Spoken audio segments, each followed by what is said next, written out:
All right, guys, I am here with our guest, Webb. Is it Pickersgill? Nailed it. Okay, I was worried that I was going to say that wrong. At first, I thought it was like two parts, and then I realized it was connected. So, but yeah, if you want to really quickly give everybody an introduction about yourself for those of us who don't already know you.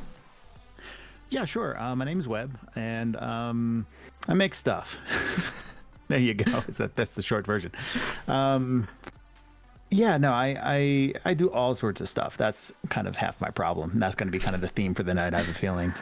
But so what I'm known mostly for, particularly here in the Twitch world, is for being the co-game director for Life is Strange Before the Storm, and the performance director for Life is Strange True Colors, which is coming out September 10th. So, but I mean, so this is one thing that I want to talk about tonight with you, is just like this idea that, we all know people for like one thing usually, right? Like a lot of people know you as, oh, you're just the streamer person, right? Or, like Tom Cruise, oh, he's just that actor, yeah, right? Or that kind of thing. Whereas, most people are actually like way more complex than that and way more interesting than that, right? Like just to kind of pigeonhole anybody. So, like, I want to talk to you. I'm like, you were saying earlier, like, oh, no, I'm not being interviewed. I'm totally, secret here. Yeah, I'm going to be interviewing you a little bit. But anyway, because I want to find out like more behind what made you who you are, because that's interesting to me. So hopefully you're up to I'm down for whatever. All right, cool. Anyway, so yeah, we'll just leave it at that, and then you can ask away, and we can just go wherever you want to go. Yeah. So. I normally save this for about halfway through, but I was so intrigued just by kind of your introduction email and what you were, telling me about. You've done a little bit of everything. So kind of in that vein, I like to ask people what your story is. And so whatever that means to you, however much or little you'd like to share, but just kind of, I mean, in that, I'm very particularly curious about your journey from, you talked about doing, like IT stuff, moving to where you are now. And I was just so fascinated by that and how you ended up where you are. Yeah, absolutely. So let me see. I'll try to do the abbreviated version, and then that way you can choose to drill down whatever rabbit holes you want to go, because each one is pretty deep. But so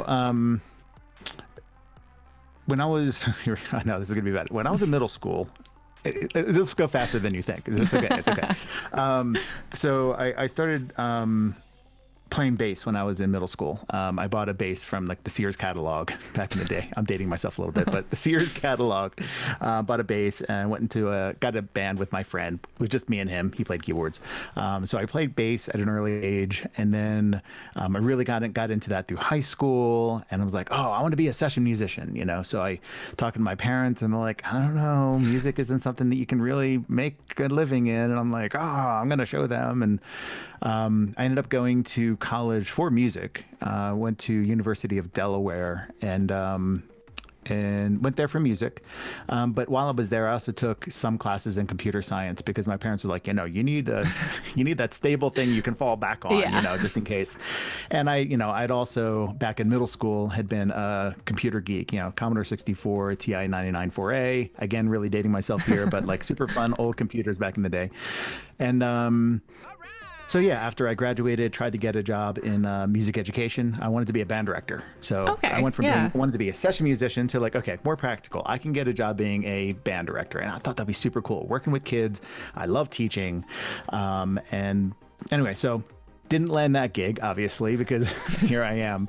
And then from there, I actually got into IT. It started out as a temp job. I was like, well, while I'm trying to get my music job, let me just sign up with a temp agency, and I'll just get whatever I can. Because I was, right out of college, just, had to work to do something. Recently married too. I got married right out of college too. So like, got to work.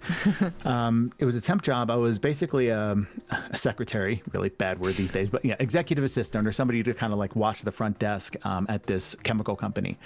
And they learned that I knew how to use Excel, and they're like, oh, well, okay, can you do this for us? And I'm like, yeah, sure, here, easy. And they're like, well, can you do this? And I'm like, well, if you do that, you should probably put it into a database. You don't want to put it into Excel. Excel has limitations. They're like, what are you talking about? I'm like, here. And they're like, oh, okay, that's kind of cool. Can you do this? Anyway, so just one thing after another. After a couple of months, they just like, okay, you're moving back here, and we're going to give you a job kind of doing programming for our department. So I did some programming, and I ended up staying at that company for about 10 years. And it went through many acquisition after acquisition, kept on getting bigger and bigger. And I kept on getting smaller and smaller, like Cubicle. It was like Dilbert. You ever seen Dilbert? I have. The cartoons? Yeah. Like that kind of was, I would laugh at that and then also be a little like crying inside because it was very much like who I felt like at the time. So, so I was in the corporate IT cubicle life kind of thing. And I'm like, you know what? I want to do something different. I've always wanted to get into film.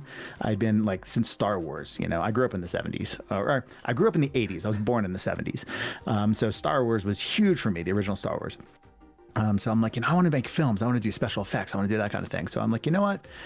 I quit my job. In IT, making a lot of money. I was making a lot of money back then. And I bought some equipment, bought a video camera, and just started a video production business. And just decided, okay, sink or swim time. I'm going to either get clients or not, and let's go. Let's do this. I ended up doing some film projects on the side, which is what I wanted to do, but the video production thing was kind of the paying thing. It was like corporate clients and whatnot. So I did both, and I did that for about 10 years. And that was fun. During that time, I lived in Phoenix, Arizona at the time when I was doing all that stuff. About 3/4 of the way through that adventure, it was starting to dry up in Arizona. They had a tax incentive to bring films in from out of state. A lot of states do, but it was just like they were shooting down bills to bring in tax incentives from out of state. I'm like, oh gosh, what are you doing? Like it's very conservative state, so they didn't want to like ruffle any feathers. I get it, that's fine, but I'm like, well, I got to keep going, and it's drying up here. So I'm like, all right, talk to my wife, Sharon. And I'm like, yeah, can we go to LA? Like it's either go back to corporate life or try to do the next thing. So for me, it was like, oh, I'd really like to try the next thing. I'd rather do it and try and fail than not even know if I hadn't tried it, you'd never know. Actually, hold on a second. Somebody posted a quote in my Discord today that I just want to give a shout out to because it was super. I just got to find it real quick. I have a positive philosophy on my Discord, and that's right, it was Salver, who I believe is in chat today, so she's probably blushing right now. But she posted, "Do not feel failure, but rather fear not trying." And I completely identified with that. That's like a story of my life, basically. And so, yeah, thank you for that post because I'm totally stealing that and using that on my next show as far as a positive quote. So, yeah, we did that. We totally went out to LA and we tried it. I tried it for 2 years. I don't know, LA didn't work for me. Everybody has LA a different way. Some people love it, love that energy, love the competition or whatever. It just didn't work for me. So after about 2 years, I was like, I did a good run. I did about 10 years of film and video. And I'm like, you know what? I'm going to hang it up. I'm actually going to call it quits. So I sold all my equipment, started getting out. I'm like, okay, let's just move somewhere. Let's just start over. And this is in my 40s, right? So I'm like, oh, let's just start over. Where do you want to live? My wife and I just started shopping for somewhere to live in the United States. We thought about going outside the country, just like, I don't know, do you want to go to New Zealand? Do you want to get like whatever? But nobody will take you unless you have like a PhD in something. You can't just travel because whatever. So I'm like, all right, so maybe not New Zealand just now. But where within the States could we go? And we found this really cute little town called Louisville in Colorado. Not Louisville, Kentucky. It's Louisville, Colorado. We learned that really quickly, pronouncing it wrong for the first time. But we basically found an apartment. It's associated between Denver, Colorado and Boulder, Colorado. So it's this tiny little town in between the two. So it's not downtown and it's also not the college town of Boulder, which is where CU is. It's known as like a great place to raise a family, which is what we wanted to do. So we're like, you know what? Sight unseen. We found an apartment. We rented it online, packed up all our stuff in the U-Haul and left LA, came to Colorado, sight unseen, didn't have a job. I just know that I sold all my gear and I'm like, okay, let's get back into IT. Let's do something else. Try to find myself again. But after several months of like not finding anything, and I was like in tears, it was really a bad time. I found doing searches on Indeed or whatever, and every now and then I would search for the word cinema or film, just because I'm like, is there anything in Denver? And Denver really isn't a hotspot for film, unfortunately. So one day I did this search, and it was like seeking a lead cinematic artist for a video game. I'm like, that sounds cool. What is that? And I read the details, and it was Deck 9. Back then they were called Idle Minds. They rebranded halfway between. But I was reading the ad, and it's like, you need to know how to direct actors. You need to know cinematography, lighting, editing. And I'm like, oh my God, this is exactly what I do. So it was one of those like universe kind of kismet kind of whatever you want to believe in thing that happened. And I'm like, holy shit. So anyway, I applied, and funny thing is, and this is the crazier part, which was the office for Idle Minds back in the day was across the street from our apartment. Like I walked out of my apartment to the traffic light. I crossed the street on McCaslin. I walked up the road, and they were right there on the left hand side. That's so convenient. So, and it was just the weirdest convenience or just coincidence. Yeah. It was totally like, I was like, what the heck is going on right now? But apparently I made an impression on Jeff. Jeff tells stories at company parties now about how I was just over the top and like full of energy and so much whatever. And he's like, I had to give the guy a job anyway. But yeah, so I got the job with Idle Minds. We worked on a project for about a year, and then something happened with the publisher. As do things in the game industry, things are a little crazy sometimes, and they had to cancel the project.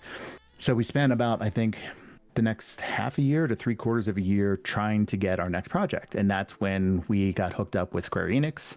And we basically had to audition, or we had to prove ourselves to them that we could take on the Life is Strange franchise, because they were looking for an independent developer other than the original developer, original developer being Don't Nod out in France.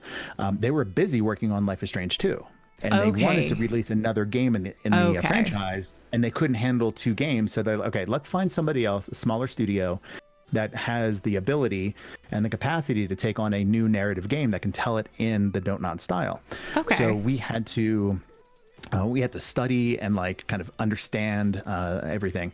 So we did that, and they liked us. And long story short, now we're like 45 minutes into it or something. I don't know. I mean, I'm enjoying it. Okay. This is story time. And then you can dig into any of these paths that you want as soon as I'm done, because we're almost caught up to now. But it went really well. They hired us, and Life is Strange Before the Storm was announced at E3 that year. And it's been since like that. It's been fun, just like working there and making games and doing cinematography and directing and acting and stuff. Okay. I'll stop talking. No, oh my God, I loved it. Like that, I think is also just really cool to see, kind of going from, one thing to the next, and just how I feel like all of the skills kind of work together in some strange way. Like the technology aspect kind of feeds into understanding cinematography, because like understanding the little things kind of, they're all their own separate things, but combined a little bit differently. That's so fascinating. I was so intrigued when I saw kind of how you went from, each thing. But I don't know, hearing about it is also really cool to hear that, like, not only were you able to do each thing, but just kind of like the way that you developed from, music into doing IT, into doing something kind of, more cinematic. And also the fact it's comforting to hear that, the struggle of trying to find some of what you want to do kind of thing is hard, and getting to where you want to go can take time, I guess, what would you say is was the most challenging thing about that path, and how did you kind of get through it? I know that's probably a loaded question. It's all of it. I mean, so this is, like that path, looking in retrospect, like, it was not for the faint of heart. I don't know what I was thinking. Maybe I was just stupid. Maybe it was just, youthful ignorance. I'm like, oh, cool, let's go do that. What could go wrong?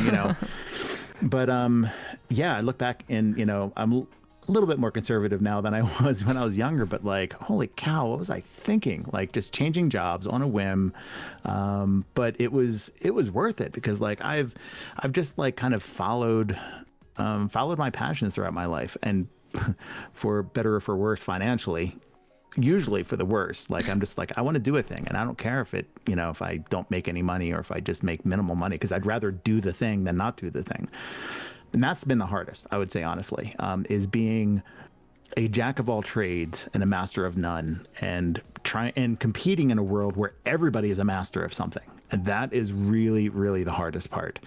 And I learned that the hardest lesson to learn that specific one was when I tried to re-enter the IT back in like, what was that? 2012, 2013, 2014, when I moved here to Colorado, because I was applying and I had all this experience, 10 years of IT experience, installing servers, doing server development, like actually programming, development, all sorts of stuff. And they all looked at my resume and they're like, but what have you done in the last 10 years? I'm like, well, I've been running a video production company. And they're like, oh, so you don't have any experience in the latest HTML or like some other like bullshit thing. And I'm like, technically no, but like, come on, guys. Like I work with technology every day. I don't keep up on all the specifics, but like, it's not like it leaked out of my brain. But they didn't want to hear that. They want the person sitting next to me who was working on this yesterday, who could be hired and then boom, they're off running. They didn't want the guy who, might need a little bit of ramp up time, but is totally capable. So that part really hurts, Yeah. Knowing that you're capable of something really good and everybody overlooks you, for that. But I'm thankful now that they did overlook me, because if I got an IT job, I never would have found this. Like, holy shit. Yeah. Right? Like oh gosh, I still can't believe I do what I do, which is amazing. So that probably doesn't answer your question. What was hard? All of it.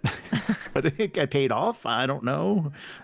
Oh, that reminds me. So what was this? Last night we were talking and I said, have you ever heard the story, Good, Bad, Hard to Say? Yes, you asked me about that. I have not heard of that. Okay. So this is a story that as I tell it, everybody out there listening, if you're in a hard place right now, you're going to be just pissed at this story because you'll be like, fuck you. You'll see what I'm talking about in a second.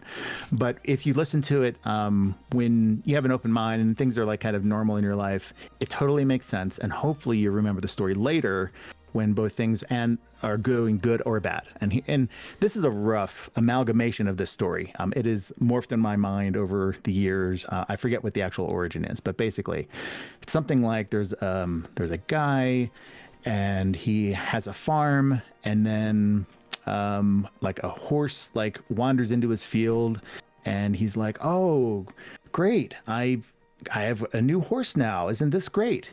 And of course, like the wise man of the village says something like, good, bad, hard to say. And then the next day, he comes to the wise man. And he's like, oh my gosh, I can't believe it. My son was riding the horse the other day and the horse kicked him off and it broke his ribs in his arm. And the wise man was like, good, bad, hard to say. And then the next day, he comes back to the wise man and he's like, oh my gosh, I can't believe this. They came through town because our country's going to war with our neighboring country and they're looking for able men to take off for the draft to fight on the front lines. But my son couldn't be drafted because he had a broken rib and a broken arm. Oh, I'm so lucky. I'm so fortunate. Good, bad, hard to say. So, I mean, this story like keeps going on. And that's like the gist of it, right? Which is these things happen to you in your life. And I'm always fascinated with, being too happy about the happy things and too sad about the sad things, because is good or is it bad? It's really hard to say. Like, you don't know. Like, I got rejected by these IT jobs and I was like crying, feeling worthless, like shoving my face full of food, out of just complete misery. I was really, really overweight at the time. It was just really bad. Anyway, But like, I should have just told myself, like, is this good or is this bad? It was really hard to say because, dude, just hold out for a few months. And like, the best thing you have ever been given an opportunity for is going to walk your way. Just hang in there. And but like, again, when you're down in the dumps, that's why you're telling me, some of you guys are telling me, fuck you right now. Because when you're down in the dumps, you don't want to be told that. Like, that is like the worst thing. Yeah. But if this is something that you embrace now, when you're kind of in a, level-headed mood, and take with you down into the dumps, and take with you when you're succeeding, it can actually bring you a lot of perspective. So I try, like, and on the other side, right? That was the IT side. Oh, it was bad, but it really wasn't.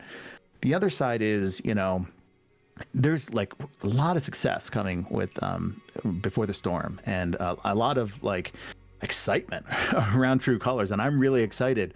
But at the same time, like, I try to pull myself back a little bit. I want to be like, bleh, and like excited, but I try to pull myself back because, is it good? Is it bad? It's hard to say. Like, you just don't know what's going to come around the corner. It's not that you want to brace for the bad or always be worrying if there's something bad going to happen, but you just don't know. And it just kind of helps maybe ground you a little bit in the middle of this craziness that we called life. So anyway, that's the story, for whatever that's worth, because I know yesterday you were I like that a lot. And I was like, come on, it may not be terrible. So it's something that I think, I mean, just in life, I was going to say like within the entertainment industry, but honestly, just in life, it's so applicable because, something happens and you think it's just the worst thing in the world, but you don't know that it's really, perfectly setting you up for something down the line, or, you get too caught up in like one good thing that you miss out on something. And it reminds me, one of my favorite quotes, I keep it in my planner, and it's never let success go to your head, but never let failure go to your heart. So to kind of balance it out, like you don't let your successes give you an inflated ego, but you don't let your failures keep you from continuing to try. And like, I think that that's such an important thing to remember. So I really like that, because I like the, it's kind of almost meditative in a way. I've only been to Colorado once, I think, and I did a meditation course in the mountains there. Nice. It was really fun. But it's that really good way of looking at things where it's not, you can celebrate like little, like, the victories and stuff, but it's about not overdoing it. So, but I love that story. Keep things in perspective. When you were here, did you do goat yoga or just? I have not done goat yoga. Goat yoga. I kind of want to try it now. Thing. I mean, it's not really like a thing, like a big thing, but it is a thing, and it makes me laugh every time I hear about that. It's just like, wait, what? So like, are goats just around like while you do yoga? I don't even know. It's like, I think they like crawl on you while you're doing the yoga or something. I don't even know. It's just a funny thing to say. I'm gonna have to look that up. Goat yoga is amazing. I'm writing it down so I can Google it after. Swan the Kraken, have you actually like done that, or have you seen that? I don't know. I'm kind of keeping an eye on chat, just peeking every now and then. I just saw it in all caps. I was like, oh my gosh. Interesting. Oh, fun. So anyway, so that's it was hard, but I'm thankful for where I am, and I try to not celebrate, but again, not let it get too egotistical or too crazy. And I like to celebrate with people, right? It's one thing to be proud of yourself, but like, you're not the only person in your story. Everybody has their own personal story, and there's a lot of people around you that probably made that happen, and helped you along the way. So many people along the way that have given me opportunities or extended the benefit of the doubt or something here and there. And like, a lot of us wouldn't be where we are without those people. So that's a shout out to anybody out there that has done that for somebody else, given somebody else the benefit of the doubt, or, rooted on the underdog kind of thing, so to say. So. Yeah. I think there's nothing to me, and like, I guess I can relate this more to like after I did like a college production, there's nothing more exciting than celebrating that as a team. Like, look what we did together, from every aspect of it, whether it be cast, crew, understanding the importance of every position and how everything came together. I feel like that's so much more rewarding and exciting than being like, look what I've done all by myself, Oh, yeah. Yeah. And I think you made a good point there, which is like, I think that is a lot more evident in the theater style of things, because it's real time. It's happening right there, right then, with those people. It's a little bit easier to get lost in the egos if in games, because you work at your desk, you do your job, you do something really well, and you put it out there, and you don't necessarily see the work that everybody else goes through every day. Yeah. A lot of their jobs that way. Luckily, I do get to work with a lot of different people in my job, as far as, actors, producers, cinematic directors, that kind of thing. Like, I get to collaborate with them, which is great, because then it truly does feel like, yeah, it's us, because you cannot do it alone. You cannot. And it's just, appreciation of the people out there that do those jobs. So. Yeah, that's awesome. I mean, I am, I guess, curious too, because you went from IT and then you decided just kind of like to stop with that, and then you went into cinematography. Did you have any kind of background with cinematography and filming and that kind of stuff before, like the video production, or did you just kind of like jump into you? So you just jumped into it? Nope. Yeah, didn't know anything. Again, this is one of those youthful ignorances of, and maybe a misguided confidence in, I can do anything kind of thing. I don't know. I'm trying to diagnose that. Where did that come from? Is that my parents? I don't know. But, like that, oh, you can do anything you set your mind to. Maybe my parents told me that stuff. But anyway. So, actually, my dad, maybe this is where it came from. I am trying to figure this out right just now. My dad was in video production. So I was around it a little bit. And my grandfather did film. He had a production company, but again, this is when you're young. You're just like, it's ancillary. It's not like something I hung out on set or whatever with anybody. It was just there. So it was like, oh, well, Dad did it. I've seen did that. So it probably shouldn't be so bad. It was hard. It was definitely very hard. But yeah, I bought a camera and just started making stuff. Like, for me, the best way that I learn, this is just speaking for Webb here, is that I do, and I fuck up, and then I do it again, and then I screw it up even more in different ways, and then I do it again. Like, I have to do it. I can't just read a book and then say, okay, cool, I'm ready to go. Not like, if I can't feel it, touch it, do it, see what happens when I push this button or do that thing, it doesn't sink in. So really the only way for me to have gotten into film and cinematography is just by doing it. So cinematography ended up being really my calling card for the first, I'd say, 5 years of getting an independent film. It was all about the camera work and lighting and like finding that angle and that movement and the composition and just, telling that story visually. And it was just so much fun just concentrating on that. And then over the last 5 years, it slowly started moving away from the cinematography and more into directing actors and story and editing and timing and the storytelling. Actually, what do you show and when do you show it, and withholding information and all those storytelling techniques that really make storytelling fun. So, yeah. That's so fascinating. I don't have a great understanding of IT personally. Like, I understand computers kind of. Which makes me the tech person in my family automatically, I guess. But so going from something to me that I see is very like math based, like to me, computers, because I see like the numbers, but like, I guess going from that and that world into such a visual arts world, how was that transition? Because I feel like, I'm sure there could be overlap, but to me, they just seem so different. That's interesting. Here's the way I see it, because you're like, oh, computers is numbers. I actually don't see it that way at all. Every time I've worked with computers, to me, it's like a creative project. Everything I've ever done with a computer has been, I want to do something cool, and this just happens to be the thing that I use to accomplish that cool thing. Okay. So for me, like when I was even in IT in that corporate job, it was the example I gave earlier. It was the person saying, hey, Webb, I need to put together a spreadsheet that can like calculate some boring thing.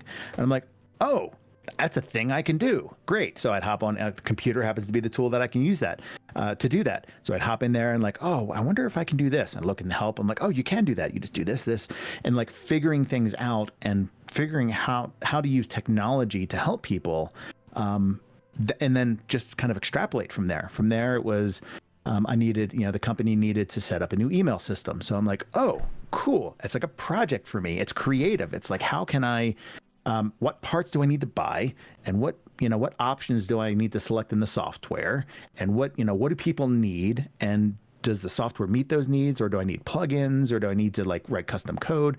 Like figuring all that out was it's just like it's a creative process. Okay. So then when you take that to like film and storytelling, for me it's about the same. Yeah. Because it's still like, okay, we're trying to do this thing where I want people to feel like this, and I want to talk about these things, and the tools I've got are an iPhone and like, okay, how are we going to make this thing? Let's do it. Like, let's figure out how to do this. It's like puzzle gaming, right? It's like, I love puzzle games. Exactly. I was going to say creative problem solving. Exactly. So that's really all I see. It's like figuring out a problem or figuring out the solution to a problem, and it just happens to involve microphones and cameras, and a story and people and stuff like that. So that's so cool. I love that. Yeah, I guess that makes a lot of sense. I'd never thought about it in that way. One of my mods, he's my boyfriend also, but he loves tinkering with technology. He recently restored like an old Game Boy, got all the the parts and components and all that kind of stuff. So and he gets excited about it. So I see the connect. It's Hadriel, yeah, he's down there, but he's kind of the same and doing cool. The tech stuff. But then also in the creative vein of like, what can you do with it? So that's really cool. I guess I'd never thought about it that way just because I don't understand it, but I guess the puzzle gaming kind of side of it makes sense. And I think we all do this, and I'm kind of being meta right now, which is like you're having me talk about these things and I'm explaining them to you, but at the same time I'm always trying to figure myself out. Like, I don't know why I am the way I am or who I am or why I like the things I like or dislike. And it's really interesting when I have interviews with people and people talk to me and I answer questions, because I'm always trying to like, well, wait, here's my answer, but wait, why? Yeah. Like, why is that my answer? Like earlier, I was like, wait, did my parents tell me that? Like, where did that come from? Like, what the hell? And it was really interesting, but also it's just really important for everybody to kind of have a little bit of that self-awareness, right? Not just to do the things that you do and to like the things you like, but just to kind of like, wait, where does that come from? So here's an interesting, probably segue, I don't know. But one of the things that I thought for years, like ever since I was in high school, all the way up until 2 years ago, long time, which was, quote, I am fat. That is just something that it was just a label I put on myself. It was just, it's just who I was. I was always the big fat teddy bear guy. Like, oh, Webb, he's so warm. He's like a big teddy bear kind of, I'm like, okay. And I'm fat. And I look down, I'm like, yep, well, there it is. I'm fat, And I think there's a lot of people that can identify with that, right? I mean, especially just nowadays, with fat shaming and just living in America where everything is fucking fattening, and oh my God, like everything tastes so good. It's no fair. So there's all that. So like I kind of identified with, just being a big guy and just kind of accepting that. And the story goes, I shaved off my beard once. And I was just for fun. My wife hates it when I shave off my beard. And just for one day, I just decided to do it just to see what she would do. I love having playful fun with people. And she's like, oh my gosh, what are you doing? And I'm like, I don't know. Do you like it? She's like, oh, and she wouldn't kiss me for 3 days because she says it feels weird. But anyway, but so anyway, I did that. And I'm like, and I went to my kids. I'm like, hey, what do you think? And I forget which of my kids said it, but they're like, oh, Dad, you look like that guy from the Spider-Man game. And I forget his name right now, but basically he's the guy who wears the big black suit and he's bald. Oh, Kingpin? I think Kingpin. Yeah. Yeah.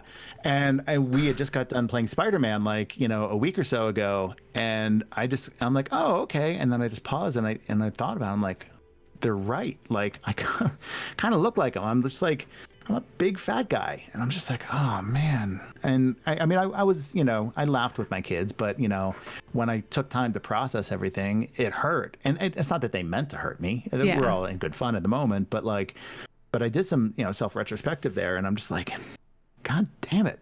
Like, why? Like I've been doing this my whole life. What's going on? I don't know what got under my skin. But I was like, all right, I think I'm done with this. So I just went on a diet, and it wasn't any particular thing. I call it the Webb diet, which is because I hate like all the things. You have all the rules and you got to do all the things. And I'm like, I don't have the energy for that. Like, it's too complicated. Just too complicated. So I'm like, all right, I know something I can do. I like everything I'm eating, so I'm not going to stop eating what I'm eating because I like it. But what I can do is I can eat less. So my diet was, I'm going to eat half of everything, like everything. If I get it, whatever I would normally eat, I'm going to stop. I'm going to cut it in half, and then I'm going to eat whatever is there. And then all of my fluids, I'm going to replace with water. Now that one I cheated because I drank coffee, but it's okay. Anyway, so I did basically water and eating half. So I still ate M&Ms, I still had cheeseburgers, whatever, but I'd always go and cut it in half and whatever. And I lost weight like nuts, and I was like, oh my gosh, like it's working, like, and I'm losing weight and whatever. It was like very encouraging, and and then from there I had a really bad day at work one day. It's rare, but it does happen. Any job, doesn't matter how cool your job is, you still have shitty days. And came home from that day, and I was just like miserable, and actually happened to be a wedding anniversary too. I took the day off, and I was miserable, and the next day I'm just like, oh, I hate my life. So I'm like, you know what, fuck this. I'm gonna, like, I felt like just hurting myself, not like killing myself, but I wanted to like feel pain, like I wanted to feel something. I wanted to like, just wanted, so pissed. So I got on my bike and I just biked. And I've been biking a little bit here and there, but like nothing big. So I biked from Louisville to downtown Denver, which was 30 miles. Oh my gosh. And for me at the time was like I was like, this is never gonna happen. I'm gonna pass out. I'm gonna call Sharon. She's gonna scrape me off the road. But whatever, fucking, I don't care. I'm doing it. I'm doing it. So I hopped on my bike and made it. Got there, and I was in downtown Denver, going up and down the Cherry Creek Trail there in downtown Denver, and I was like, all right, well, I made it. And I'm alive, and I'm not dying. Okay, well, shit, I didn't think I could do that.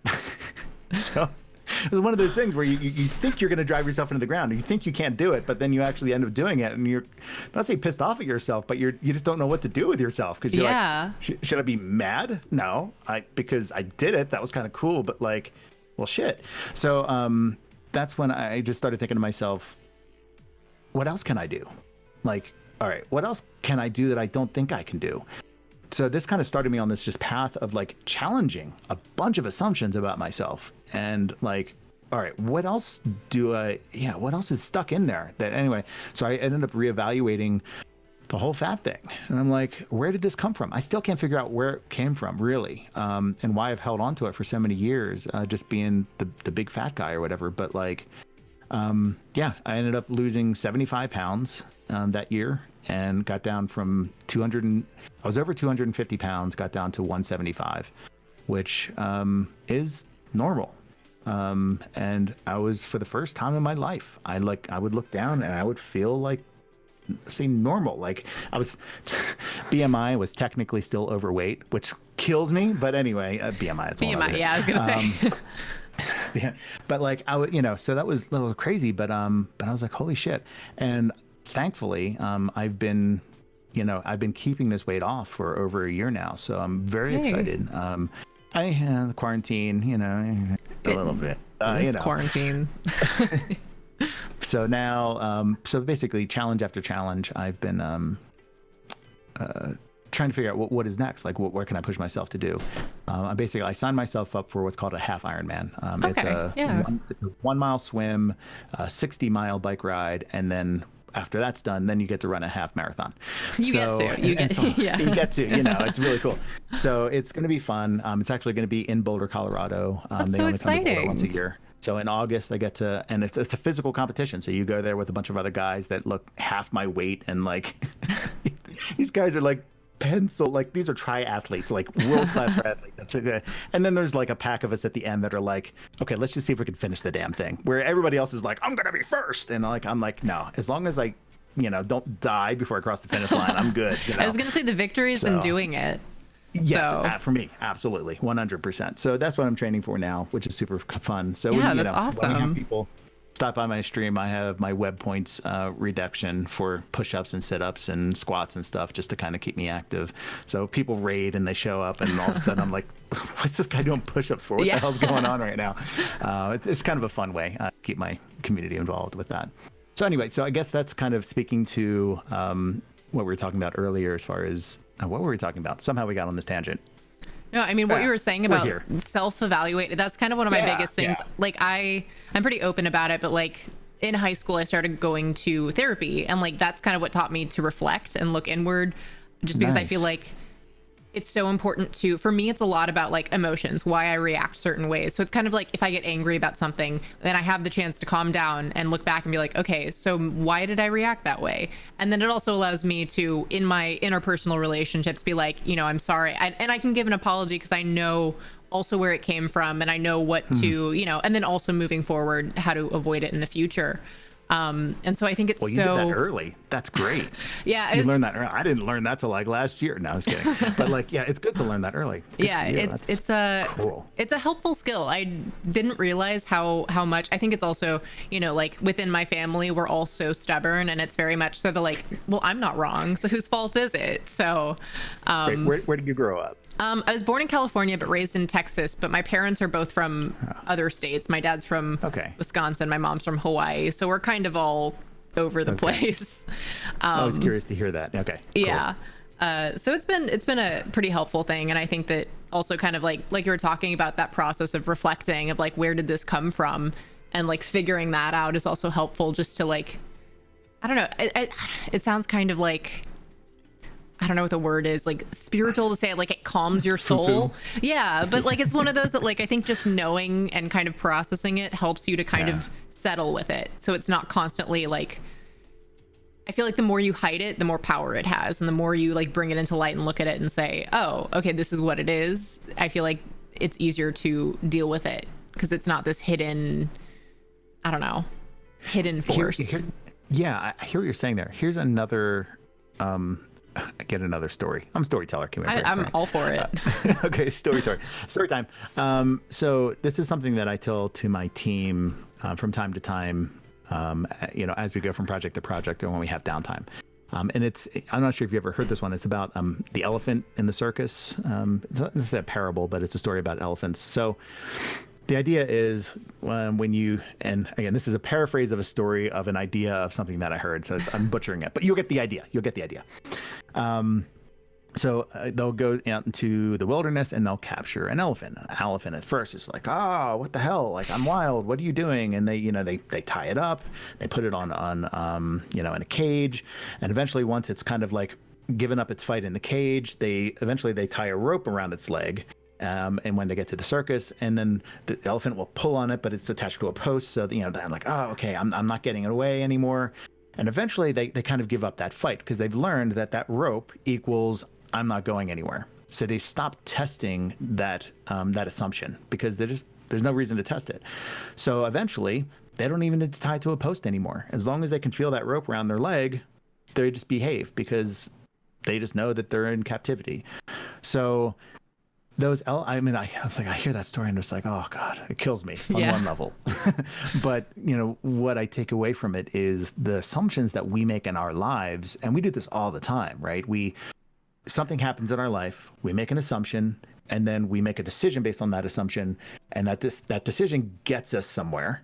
And then because it kind of moves us forward, we're like, great. That's what we're going to do because that got us where we're going. But we never go back to test the assumption. We forget to go back and say, is this still a valid decision? Or am I just going with something that I decided once and now that condition is completely gone, but I'm just still going with it?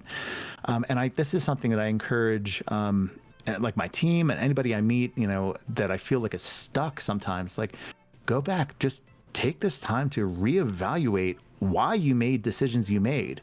And sometimes you'll find like, wait, why am I doing that? Like, that is dumb. Like that, I don't need to do that anymore. Like, why?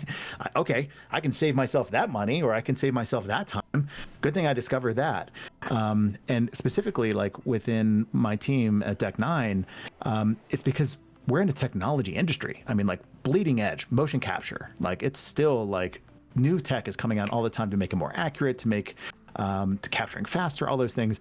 So we make an assumption when then we make a whole video game, and at the end of that game, we have to like forget everything we know and just start over because you never know what has developed since then, and you don't want to be building off of old assumptions that just end up being a stale dead end. You know, you want to start with, okay, what is the real new assumption? Okay, let's build on that, and that's going to be the new direction. And then in 2 years from then, throw all that away and you start over again. It's just a good way of kind of cleansing the mind, cleansing all of those assumptions, and just getting a fresh start at everything. I don't know, I just really like that mentality. So. Yeah, that idea of not clinging to anything, because you never know how it can hold you back to think that that's all there is. Right. Exactly. Yeah. Huh. And I guess that maybe I do that too much to a fault sometimes. Like, oh, I don't need that anymore. Sure. Yeah. Webb, that's your kid. Oh, sorry. Maybe we'll keep that one. Yeah, maybe hang on to it. Yeah, hang on to that one. That one's a keeper. Okay. I was gonna say, cool. I'm sure my mom wants to, forget me sometimes. Sometimes. Yeah, but sometimes, like, speaking of kids, sometimes, like, your kids do things, right? And, I'm a parent. I've got 3 kids. All of my community has seen my kids at one point. They're always in stream in one form or another.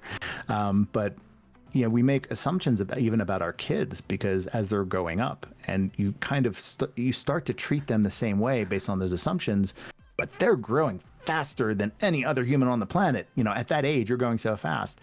So as a parent, like, I'm challenging myself to, like, okay, yeah, I know that a month ago I was hard on them about this thing, but maybe I don't need to be hard on them now, because, they are growing, and you don't want to be the parent that's like, Dad, don't, don't remind me of the thing. All right, I'm going to shred that assumption and just assume that you can do it now. And I've been pleasantly surprised more times than not, where you're like, you know what, I'm just going to forget that that's a thing. And it just went away. I didn't need to say anything anymore. I'm like, oh, that's time I don't need to spend anymore worrying about that thing. So yeah, I feel like that's helped me so many times. It's so important to allow your, I don't know, I guess perspective on people to evolve, because I think one of the most important things for me, because my mom and I were so alike that we butted heads a lot, especially when I was a teenager. I was the unruly child. I didn't go out and do stuff. I was just kind of, I had attitude and a flair for the dramatic. So I don't sense that at all. Oh yeah, never. But I think one of the best things that happened to me in college is realizing, like, being able to view my mom as a person, not as, because I feel like as a child, you put your parents are like, they know everything. They are these superheroes, or they have to be perfect. And so then when I was in high school and I realized my parents aren't perfect, I would get upset about it, even though, like, they have every right to not be perfect. But so I think that moment in college where I realized, like, oh, like, they're people just like me. They still don't know what's going on in life. Like, everybody's still trying to figure things out to some degree. I mean, they can offer help and wisdom, and my mom's usually right. But I think that allowing your view to shift and understanding that you can't hold on, like, I can't hold on to the idea that my parents will never mess up and are perfect, because nobody is that way. But I think it definitely serves relationships a lot to be able to, okay, this was how I felt at one point, but it's not helpful now, and moving forward with it. Absolutely. Okay. Funny anecdote. Okay. So right there, that was a lull, wasn't it, in our conversation? We both felt it. Okay. Did you know, fun fact, and I haven't verified this, but I heard there's research somewhere that within any conversation, with any group of social people, a natural lull will happen every X amount of time.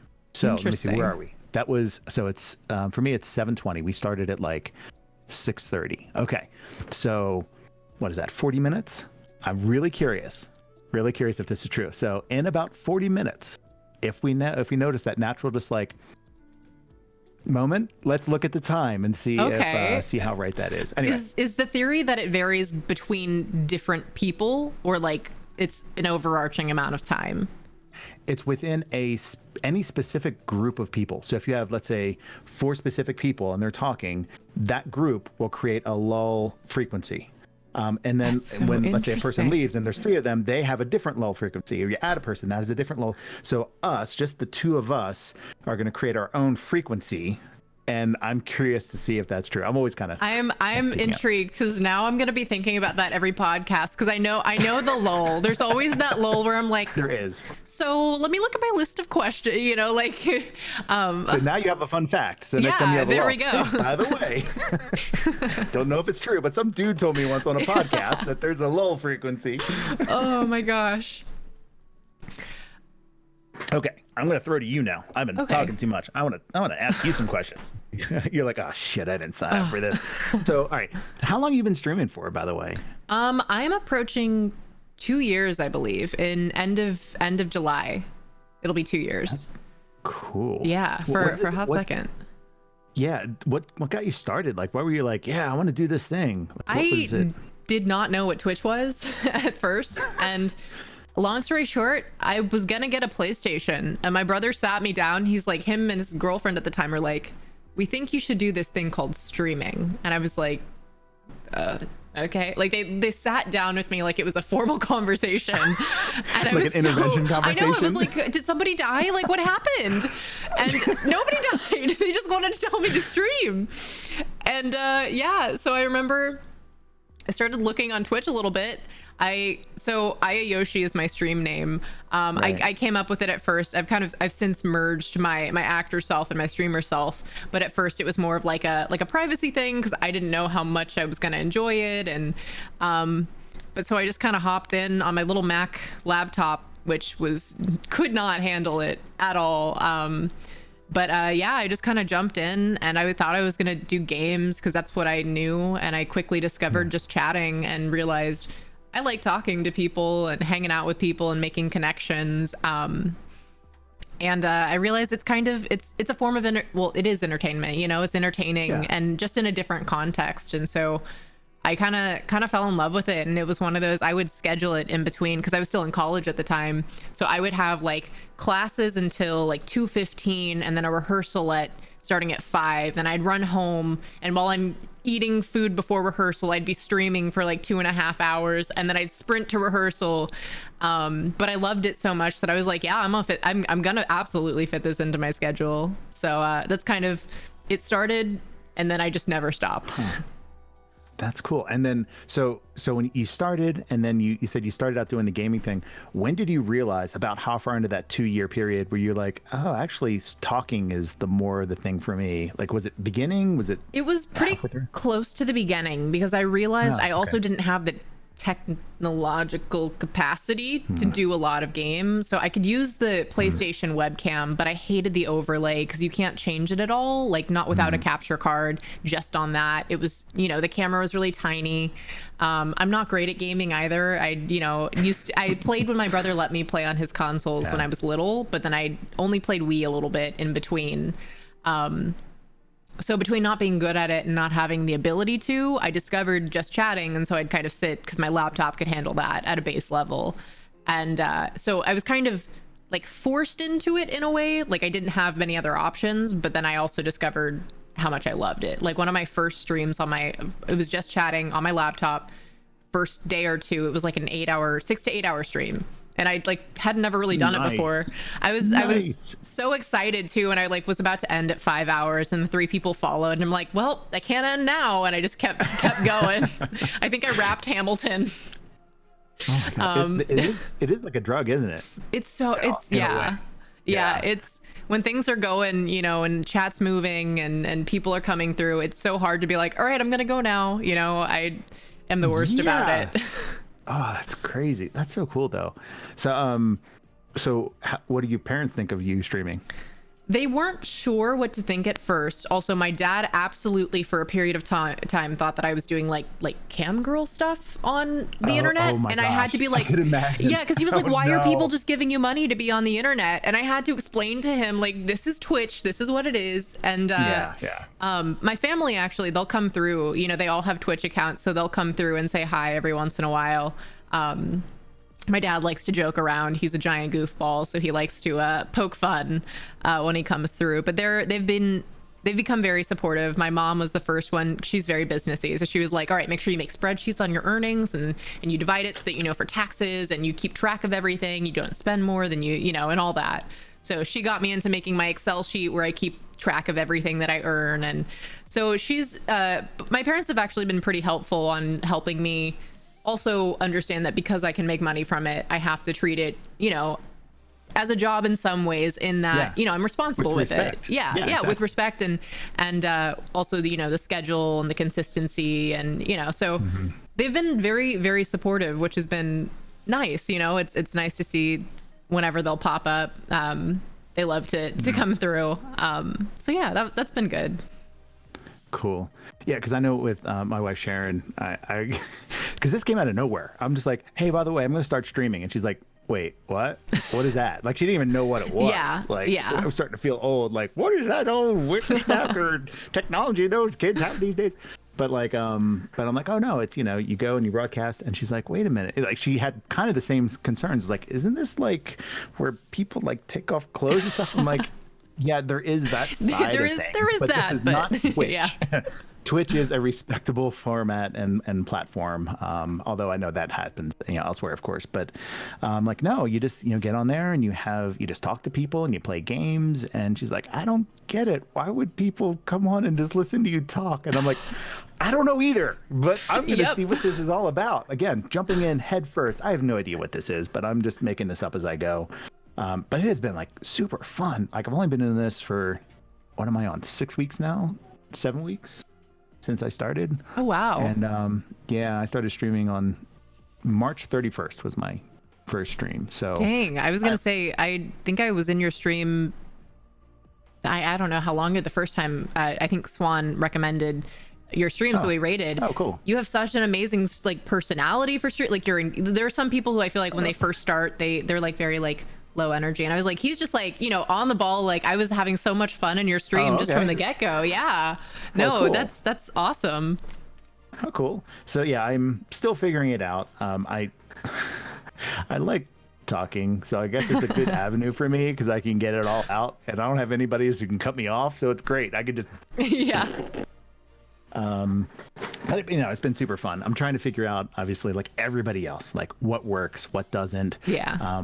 Like who I am, like what, because I had a goal when I set it out, and I'm like, I don't know, I'm reevaluating that almost week to week. Like, oh, okay, this is working, but this isn't as fun as I thought, and I don't know if people are really going to show up for this anymore or whatever. So I'm glad that you answered it, because that was going to be one of my questions. Like, how did your format change over time? But for you, it was like almost instantly, right? You did the gaming, and then you're like, no, and then boom, talking, and you get right into it. So I think that there's always, for me, I always kind of fluctuate between, do I play a game? Because I've started to want to play games more, but then there's that side of me that worries, like, is this what people want to see?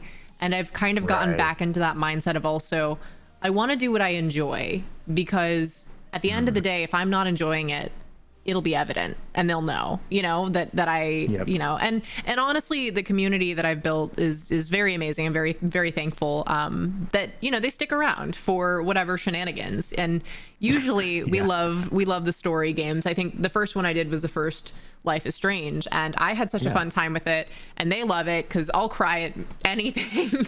So,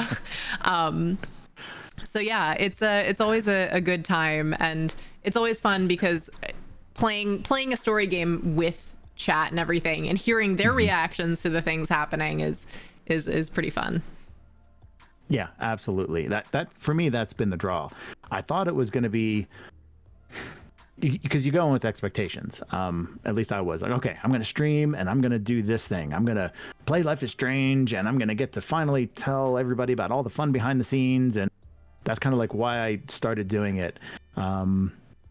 Because I was so busy making True Colors that I never really had an opportunity to like talk about all the cool stuff that we did behind the scenes on Before the Storm. So I finally started getting all that out of my system. And once like that reservoir was like, not say empty, but like reaching the bottom, I was like, wait, what's left when I get to the bottom? Like, am I gonna be like, okay, cool, thanks, peace out, and then I'm gone. But what I realized was the reason I came to stream every night wasn't because of telling about behind the scenes anymore. It wasn't, because my first stream was Life is Strange Before the Storm. And I talked about all the cool stuff behind the scenes. I had Rihanna come on. I talked to Chad, who's our senior animator that night. Played through the game, all sorts of fun stuff. And then the next night I'm like, I want to stream again. And I basically ended up streaming every night for the entire month. I missed one day. But basically I streamed every day for the entire month. And the reason I came back wasn't because of Life is Strange. It was because of the community. I was absolutely like, I'd show up and everybody's like, hey, Webb, how you doing? But not just like me. They were talking to each other. They're like, hey, how's it going? Like the nicest people I've ever met. And I'm like, I just want to be around you guys. Like, I just want to be here with you. Like, it's like hanging out with friends. It's just half of you can't talk except for typing, Yeah. But it's like, it was so friendly and warm, and everybody's just so like honest and wholesome and sweet. And I don't know. So I was like, I don't care what I'm doing tonight. I just want to stream. I just want to like go hang out with everybody. So that's been keeping me going. But now I'm reevaluating that. Like, now that's like selfish. Like, I'm just streaming so that I can talk to people. Like, that sounds like a social disorder of something. I don't know. I mean, I just need friends. I feel like the community is such a big part of any stream. Like, being completely honest, with the pandemic and all of that, there was a lot of it that I was by myself, and I really don't know how I would have gotten through it had I not been able to stream and hang out with, people in the community. And it's, I don't know, to me, there's nothing like that makes me happier than, going in Discord and seeing people joking around and having a good time. Or like I mentioned it the other day, where I just, there will be moments in my day that I just kind of like smile to myself, because I'm like, wow, that's a really cool group of people. Like, and they come through to hang out consistently, and that blows my mind every day. Yeah, I have people showing up every day. Hey, Webb, how's it going? I'm like, oh my gosh, you're here again. Like, why? Like, I mean, not to be self-deprecating, but like, okay, like, cool. Like, I'm gonna just keep doing what I do, and if you want to keep showing up for that, like, that's bizarre, but that's cool. Like, and if there's ever anything, I tell my my community, like, if there's anything I can do for you, like, if you want me to do, like, tell me what you want. Like, I mean, I'll just keep doing what I would like to do, but like, I'm kind of curious for new experiences as well. Like, somebody, I don't know if Duck the Duck is a member of your community or not, but Duck comes in, he's like, oh, hey, I want you to do a cooking stream. I'm like, a cooking stream? Okay, well, let me see. What can I cook? I don't know. So I'm thinking about that, even though like they mentioned that like a month ago now, like, oh, you should do a cooking stream. I'm like, don't know where that came from, but I'm still thinking about it. Like, that would be fun. I don't know what I would do, but I don't know. Maybe that could be the thing. I just don't know. Like, every day is just it's an adventure. Like, what if I tried this? What if I tried that? Yeah, there's so much to do too, especially when you think about like all there is on the platform. Because I think we were actually talking about it before I started the interview, but it was a little over a year ago in like end of March that I did a cooking stream, and I did a hot dog man cake. Fun. Yeah, because awesome. I think we had just finished playing the first Life is Strange, and I think it was there's a moment in when you're in like the hospital with one of the characters, there's like a doodle, and that's where I saw Hot Dog Man for the first time, and I was fixated. And so I've kind of hung on to that. But yeah, it's kind of fun just to do something like that. It's a little bit different. And for me, it got like where I used to stream from in the room I used to be in, I had no room to move around because my bed was like right behind my chair. So I moved into the kitchen, and I had all this room to move around and dance. And this is before fun. DMCA crackdown. So I was just jamming to music and dancing while making a cake, which is always a good time. That sounds like fun.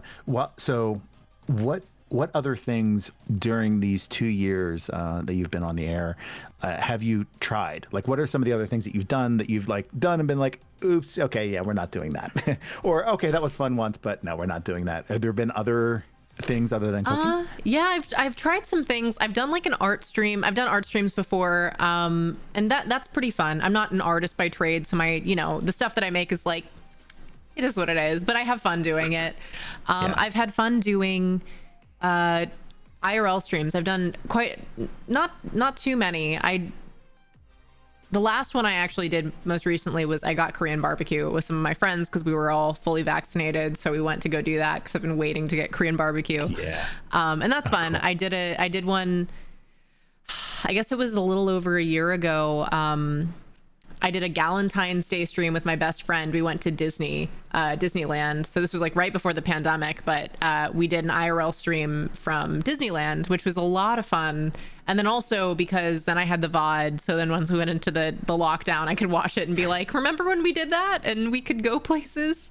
That's fun. But yeah, so I think that I do horror games if I'm forced to. I don't do well with suspense and jump scare. I like curl up into a ball. The first horror game I started on stream took me 11 months to get through because I just would not play it. I started it and I couldn't do it. But I've done a few now. See, that's interesting because just hearing you explain that weirdly makes me want to watch you play a horror game. I'm just saying. I think in the most recent one I did, I think that one was Until Dawn, and there was a jump scare in there that got me so bad. Like I like flailed. I was holding my controller. I like tried to fight. That was my instinct, and then I fell out of my chair because I couldn't handle it. All right. So please tell me somebody clipped that, and please tell me that's somewhere. There is a clip of this. I will give somebody $3 trillion if you find that clip and post it somewhere right now so that I can watch that. Like that's, see, all right, that's cool. I don't do well. See, that's the kind of thing for me as a brand new Twitch, like just community member, like just being on looking for content that attracts me. I like to see people be authentic, like, and you know, somebody being vulnerable, like willingly vulnerable. Like, you know that you don't do well on horror games, admittedly, but putting yourself out there and being willing to experience something and not know what's going to happen and let that just be natural is exactly what I look for when I'm like channel surfing, so to say. I like finding people that are just like experiencing things, and I can tell that they're not trying to be a personality and they're not trying to do a thing. They're just being themselves, and that's just like really attractive to me. So that being said, like I would love to see you play a horror game because I would just love to see what happens when you get jump scared or whatever, just because I don't know, it's also what I do, right? It's like I'm a performance director, so I love watching people in their element. You know, I love observing people when they're in extremes of emotional states, because and knowing that it's real. Because I have to look for that. It's kind of like spot the liar in real world. Yeah. Like when I'm on stage and this as an actor, we can get into acting actually probably right now, but when I'm on stage or when I'm on set and I'm watching somebody and I'm like, no, it's not there. But what is it? Like, why is it not there? And I need to find just the right words so that it can get there. Yeah. And that's the challenge. So acting. Yeah, actually, you mentioned the idea of being authentic, and I just wanted to speak to that for a minute. Yeah. One of the things that my brother presented to me when he pitched streaming was like, okay, what persona are you going to do? And I remember being like, myself? Like, I don't know, one, if I'd have the energy to be a persona every day, and two, right. I feel like, I don't know, it's more, I don't know if gratifying is not the word, because that's not what I would use to describe it, but I feel like it means more to be yourself and then have people decide to spend time with you as you. Also because I mean, my whole thing is I try to keep it real on my stream and be honest about like what's going on in life, like good things and bad things, and being just kind of, you know, and we talk about mental health, and, you know, I'm open about kind of my stuff with that. And just because I think that it's more helpful to show people like, hey, we have bad days and there's not, you know, true. So that's one of those that I always find important. And I agree, like when I look for streamers to watch, I'm a lot more drawn to people who are very authentic versus people who, you know, are you can tell they have some sort of mask up. Not to say that, you know, to each his own, maybe that's better for them personally, but yeah. Again, those are my druthers, right? That's what I'm attracted to. But everybody has a different thing they're attracted to, and there's a channel for everything apparently. So, like, all right. So, all right, a little embarrassing, but I'll admit it. So, like Twitch, and I'm like, okay, what's the deal with Twitch? What is going on here? I'm clicking through all these channels. I'm like, all right, hold on a second. There's a girl in a bikini in a hot tub. I'm like, I'm sorry, I gotta look. Like, I'm feeling a little embarrassed. I gotta look. Like, what's going on? And I go, and I'm like, okay, this is cute. I can understand. It's like as far as you can go and still be like within Twitch guidelines or whatever. And oh my gosh, if this person didn't have like 5,000 people on at the same time in this channel, and I'm like, oh my gosh, like somebody found something that worked, and there's obviously a market for it. There's obviously an audience for it. And good for them. Like, that's all I gotta say. Yeah.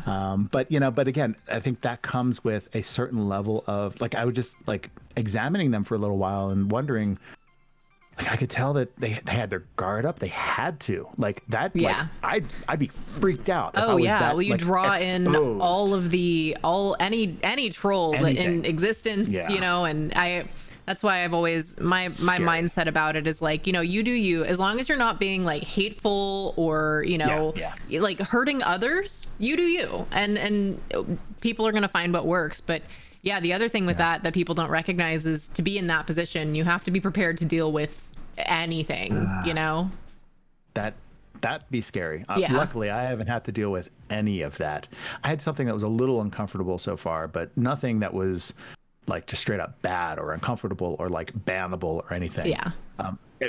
If you don't mind me asking, and if you can say no, that's fine. But like, what has happened on your stream that had been like the not say the scariest thing, but the thing that was like the most like, okay, I have to deal with this thing. Yeah. I mean, there's a variety of instances. Like one of them, I mean, sometimes it's been people who join the Discord and like gore spam. Like they will spam either like very bad words, like hateful words, or gory pictures that people should not have to see, you know? And I've had that happen a couple of times while I'm streaming. And thankfully I have wonderful mods who were able to handle it.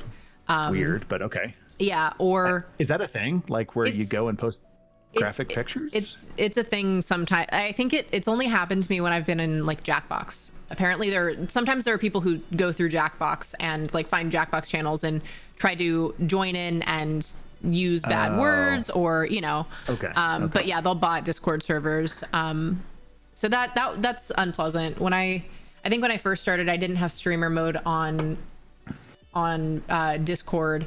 And I had text to speech still on in my Discord. I didn't really realize the settings. And someone did a text to speech in my Discord that read a lot of hateful words, and it happened on my stream. Oh. Yeah. That was probably, that one happened so long ago, but that's like a panic moment of like frozen, like, yeah. God. That for me, I don't get angry at trolls for the most part on stream, but for me that kind of stuff probably is the most likely to make me angry because I'm like, say what you want to me about me. I've had tons of people comment on, you know, try to make me feel bad about myself or whatever, and that is what it is.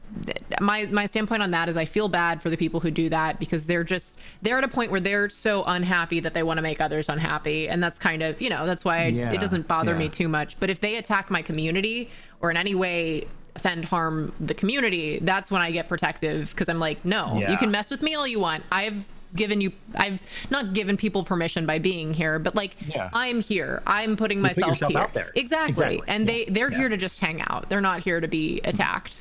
So that's probably my biggest, but one or two of people who are like, I donated X amount and you're not doing this with me or that kind of stuff.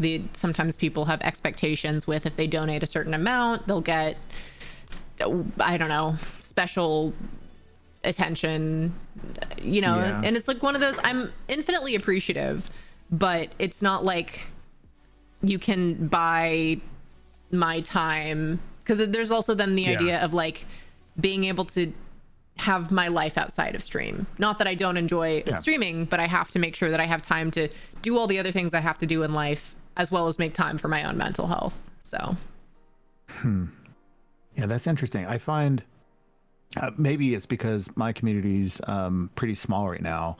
Like I feel this weird urge to like want to get to know everybody, like personally. Like I was like, I almost want to be like, hey, do you want to hop on a call for half an hour? I just want to talk to you. Like, these people are such good people, and I just kind of want to do that. But I assume that, you know, over the course of growing, eventually, not say you outgrow that, but you do have to start building up a little bit more of a shell. Yeah, and being a little bit more protective. That maybe your advice? That was one of the hardest things that I had to do as I've been streaming is like create the boundaries of, you know, streamer me versus, you know, what time I can give, because I got to a point where, you know, I'm very open about mental health stuff and I want to talk with everybody about it. But then I got to a point where people would DM me, and it would be a couple different people. And so then it's one of those, like, I want to help everybody. And to each person, it's like, it's just me, you know, it's one conversation, but then it becomes one conversation with each person. And as someone who also struggles with my own mental health stuff, it sometimes can be hard to take on a lot of that. So that's when I kind of had to set, you know, certain boundaries where it's like, okay, I have like closed DMs on Discord. So unless I reach out to somebody, and typically I'd be more inclined to reach out to other streamers just because we have the same level of vulnerability of being, you know, on screen, and I can see them, they can see who I am. And then sometimes as I get to know community members and, you know, I've known them for longer, then I'm like, okay, yeah, like, do you want to like play games or something? But I have to be deliberate about also being like, okay, here's our like public Discord space. If we're in VCs, like, let's hang out. But then it's about like being able to, it's the hardest thing because like I want to be friends with everybody too. But then it's one of those, I can't be on top of communicating with everybody all the time. And then I'm going to feel bad if I don't get back to people. And it's an additional, you know, as it grows, you know, it's one of those that's hard. It's honestly probably one of the hardest things that I've had to figure out and navigate. Yeah. Okay. I'm glad to hear, not to say I'm glad to hear that you're struggling through that, but I'm glad to hear that it is something I'm thinking of. It's something that's just on the edge of it right now, but I'm just kind of thinking through how that will progress. And I've told my stream this in the past, which is like, I look forward to growing, but at the same time, I don't, right? Because when I grow, that means I'm going to lose this personal connection that I can actually spend, you know, chatting with everybody one-on-one. And I've been in like large channels where it's just like, it just moves. That's terrifying like, to me. I'm like, and the person that, I mean, to their defense, like you can't keep up with that. Yeah. Like you cannot have a correspondence. You just have to do your thing and everybody's there just saying stuff to you. And every now and then you might say something, but like that is not the reason that I'm streaming right now. So like I look forward to growing, but if it ever got to that point, I don't know what the allure would be anymore. Yeah. It's scary. So it scares me. I don't know. I feel cool, like but scary. I feel like I can relate to you in that like the personal connection is such a big part of it. And like I've grown from where I was when I started, but I haven't grown so much so that I can't, you know, like I can recognize usernames, I can have conversations with people. Yeah. And it's one of those that like, yeah, I've got goals. Like if I could be partner, that would be super cool. But I always worry that I'll lose that sense of like close community. And then it's just about people have to either do like, you know, in the big streams, people do bits and donos and stuff just so they can like have, you know, they can stand out for a second. And like, I don't know, that makes me sad. Like I want to be able to hear about people's days. And if they tell me about something like, you know, they had an interview, like, how did it go? And I know. Yeah. So exactly. Yeah. It's a struggle. Oh, okay. And apparently I still need to figure it out, as do you, as does, you know, all of us who are growing. So yeah, really interesting. All right. So I want to talk about acting. Yeah.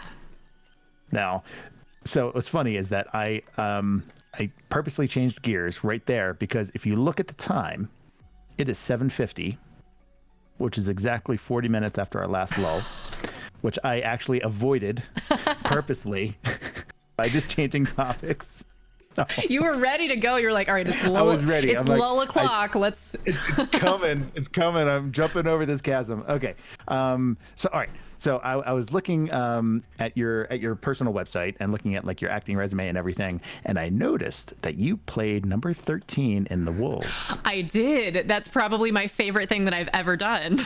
Tell me about. All right. So let me tell you why that's interesting to me, which is while we were making Life is Strange True Colors, Erica, who plays Alex, she was in The Wolves and local here in Boulder. And she was like, hey, it'd be really cool if you came out and, you know, and saw our show. So Corwin, who's my assistant director, basically the mocap crew, we went out and supported her one night at the show and watched the show. It was so good. It was so much fun. It's I love that show so much. Yeah. And she actually played there's only like a couple named characters, right? There's everybody's a number. Yeah. And isn't there just Alex? Alex, I think, is number 7. She curses and has dark eyeliner, and well, ours had dark eyeliner, but she curses and has the crutches at one point. Yes. Okay. Yes. But she's the only like real named character. Yes. Everybody is named by their number. Yes. So ironically, she played Alex, who she also plays Alex in Life is Strange Before the Storm. So it was like this funny little like nudge, even though we couldn't talk about it back then. But it was a super fun show. I'm just kind of curious. Who was 13? Was 13 the goalie? She was the really. She's kind of like the zany one. She's kind of weird. The description for the character is like her brother's the pot dealer. She's really into her weirdness. That's like kind of the character description that we got. I'm trying to think of any distinctive. This was like a year ago, I guess, that I did that. I sold the show like 2 years ago. So you were in it and I barely remember seeing it once. So, yeah, you have to really judge. But anyway, so I'm curious, like, did you already know how to play soccer, or did you have to like train up in order to do that? Yeah, so I mean, when I was younger, I played soccer. So like, I think elementary school to middle school, I played soccer and I did ballet. Actually, those two worlds did not work well together because I got my ankle kicked in during soccer while I was in point shoes, and ankle strength is important for that. Yeah. Yeah. Okay. Got it. But yeah, so I had minimal understanding of that. Actually, in the vein of injury, right before rehearsals were supposed to start, they were supposed to start early January, end of December, last week of finals. I get out of the shower and I slip, and my ankle twists under itself, and I feel a pop. And then I can't put pressure on my foot. I broke a weird bone in my foot. I thought I wasn't going to be able to do the show. So I had to be in a boot for a while. But I fortunately was able to just figure it out so that, like, we were in a small black box theater. So there wasn't a ton of running except for one part in which we ran literally in circles around the outside. I was dying. That's a laugh in your yeah, because in the script, it's like when they stop running, it's like they're all exhausted, and it was real. That was some method acting right there. I was like, I need my water right now. Nice. But yeah, so we did we did soccer practices as a team in like early mornings, especially. So January we don't have class, or it's like a interterm period for my school. You can take a class as well. But so we would do 8 a.m. soccer practices, and then in the evening have rehearsal. But because they wanted us to get to, work together as a team and get to understand what our positions are, what, and just like the feeling of being in a soccer practice as a team, doing drills. And it was really fun though, because it allowed us to really bond. Like that's the closest I've gotten to a cast. We even did like a little sleepover, like they talk about doing in the script, and we all, like girl talk. We all had, like we brought snacks and we all hung out, and it was a really good experience too. Just because I think, ironically, streaming really helped me with this character, and I think that streaming has kind of helped me develop like pride in my weirdness. I've always been I've considered myself awkward, and I'm very shy typically. Like when I was in college and stuff, I was very like reserved in my classes. I kind of just sat back and, was never too assertive. But in streaming, I've kind of realized like, hey, like there are people who are like me, and we're all, we get along. And so I think streaming me kind of helped inform the character. It's still me. It's just more, I feel like this is kind of a more authentic version of myself, in that I feel like I can be weird and not worry so much about judgment. We gave our for those of us who didn't have names for our characters, we gave our characters names, and I named mine Aya. So it was kind of a fun blend. That's too cool. But yeah, so it was a good process. I really enjoyed it. I have a lot of fond memories of that show. I remember it was a good show. It blew me away because I'm a film guy. So for me, it's, you do the script, and then you come in with your 10 pages for that day, and you work those 10 pages, and then you leave. And I mean, I've been to plays in the past, but again, it just drove home the idea that, okay, I'm sitting here and this is all happening in real time. Like there's no take two. There's no like, oops, I messed up in line, can we go back? There's no, I missed my entry, or like, it's just, no, you just go. And like, theater blows me away that way. Like, oh my God. And especially, you probably remember this, but like the way that the script was written apparently was like multi-tiered. Oh my God, it was so chaotic. Like, holy crap. What the hell was that? When I looked at that script for the first time, I was like, what am I reading? Like it makes no sense. And then the way that you have to, like, I think about it in like a musical sense, you have to carefully score and orchestrate each moment. So you like all these conversations are happening at the same time, but they have to be able to be understood. And it was so fascinating. And I think that actually, so I did this play after I took my Meisner class at school. And this one gave me a really good opportunity to really play with that and play with like what happens in the moment, and the idea that like it's not always going to be the same. Different things will happen whether you want it to or not. And you just kind of roll with it. And it was so much fun. Like it was so much fun just getting to play, and like it was just, that's what we were doing there. Like we were all, I mean, obviously, you know, art and putting on a performance, but it was living. Like a lot of it was just us living the moments and the characters, and it was so exciting. I don't know. That's why I have a hard time, because film is amazing and I love it.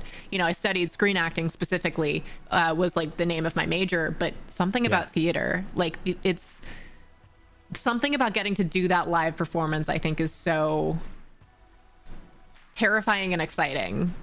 Yeah, I totally get that.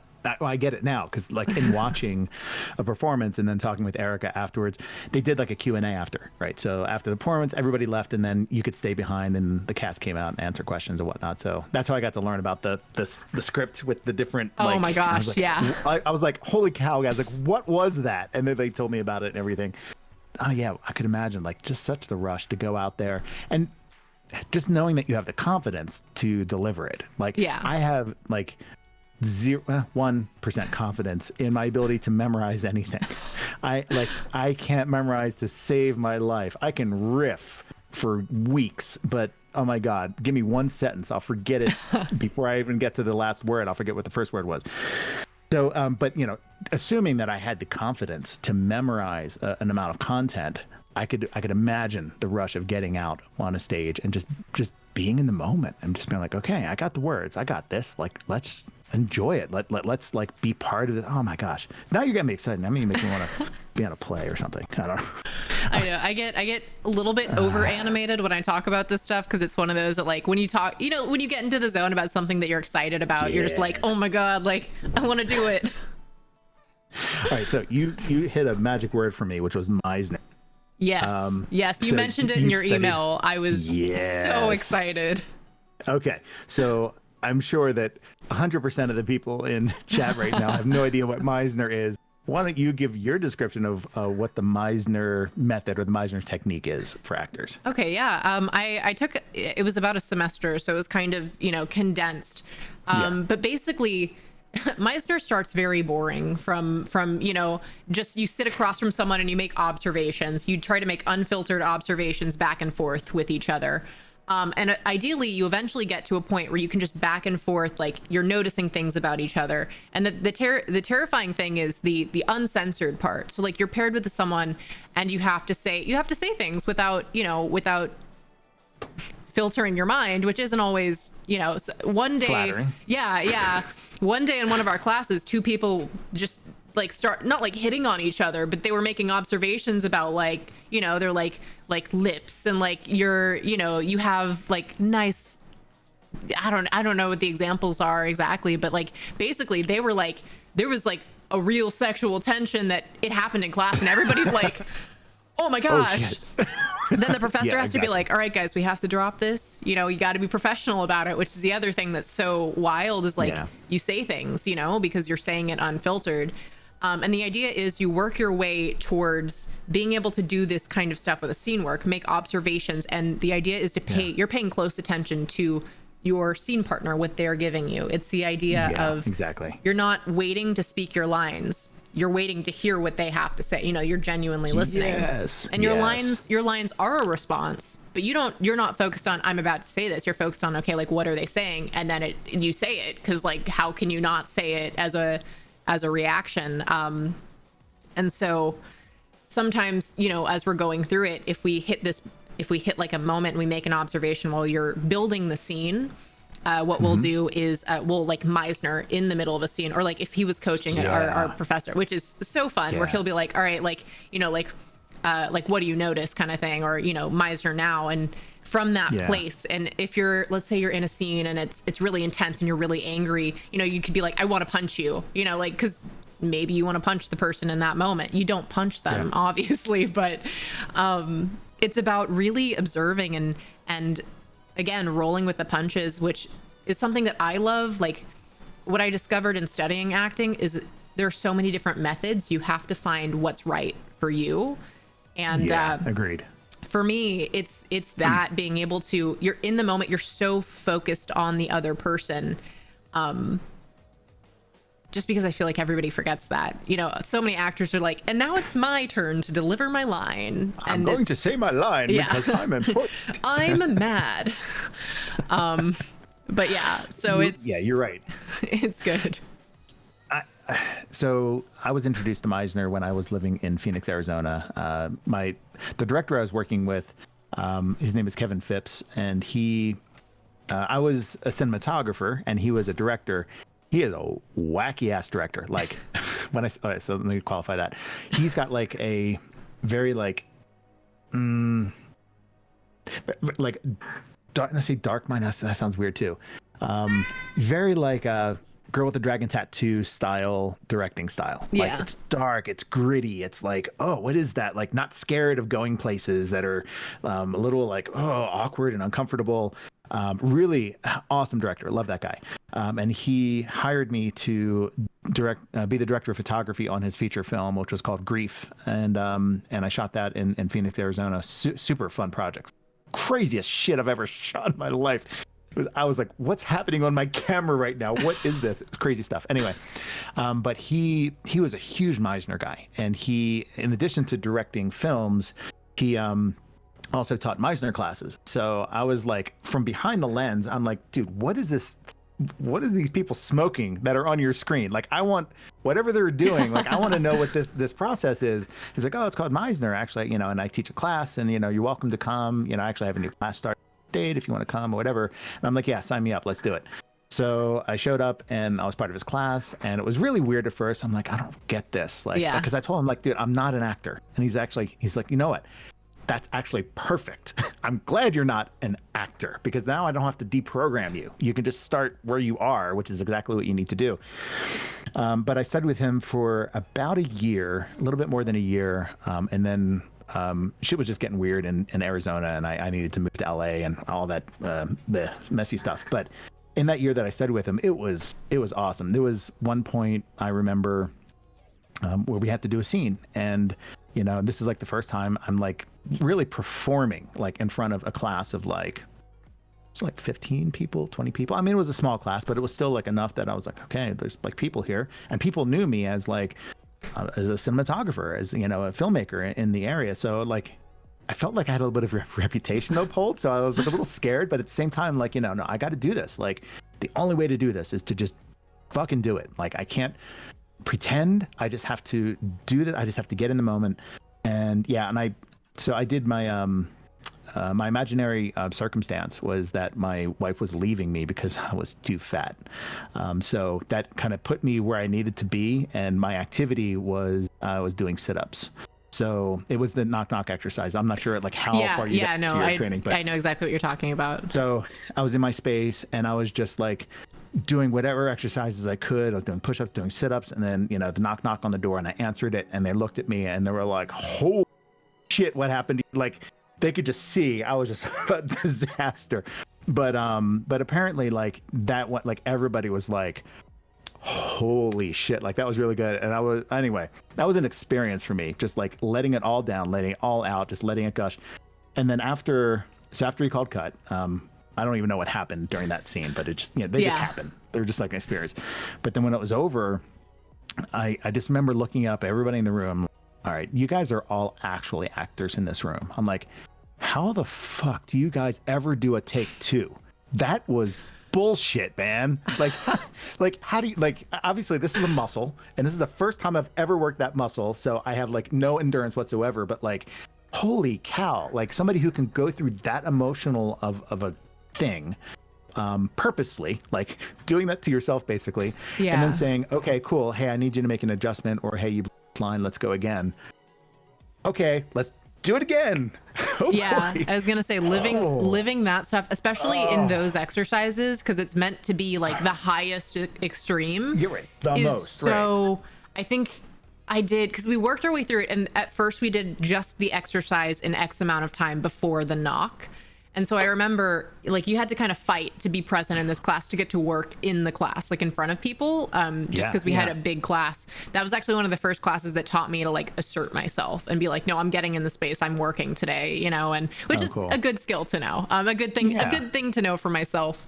And I just remember it was like pre-knock. So we had like a very extreme circumstance, a thing that we needed to do, and like a finite amount of time. And I think what I had was my circumstance was that my cat was getting put down and I had her favorite toy that was broken and I needed to fix it to get, I get emotional talking, like, but I was shaking. Like it was, yeah. Yes. And it's just so crazy because I think about it afterwards and like, as an actor in that moment, I was like, wow, yeah, that is exhausting and a lot because to put yourself in that emotional place.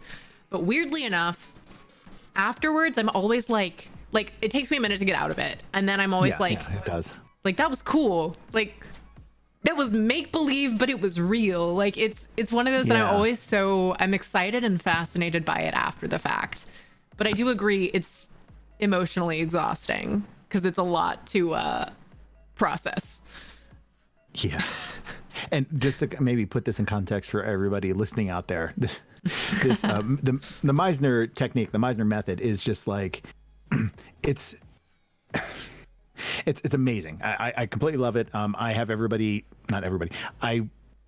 audition at Deck 9 games, all the actors that come through. I make them do the Meisner exercise, whether they've done it before or not, just as a way of seeing if they can connect with other people.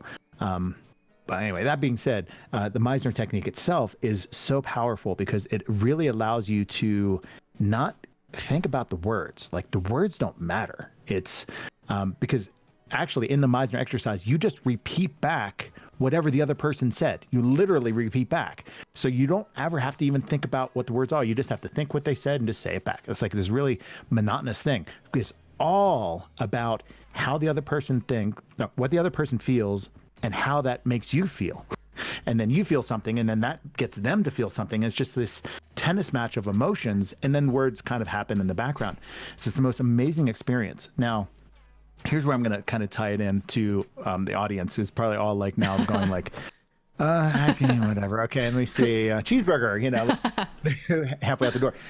So here's where Meisner, I think, is really good for everyday people. So in learning how to do Meisner, what you have to do, in fact, I'd love to just do a little bit with you on air right now, just to kind of try it out, just so everybody can kind of see what this is, so it doesn't seem like a cult.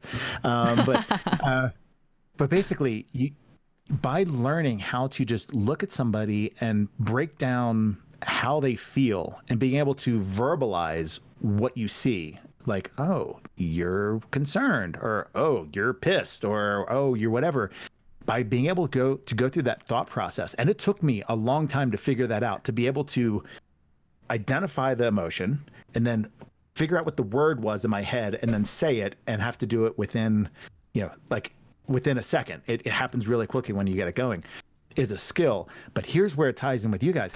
If you learn how to do that, if you take this technique and you practice it, this stuff is gold in the corporate professional industry, because I've taken this stuff into boardrooms, into meetings, into one-on-ones with employees, and you're having this conversation with somebody, and the words are being said, but I'm hearing the words, but what I'm doing is I'm looking at you, and I'm looking at the person I'm talking with, and I'm like, and I'm reading them with Meisner, and I'm like, how are they really feeling right now?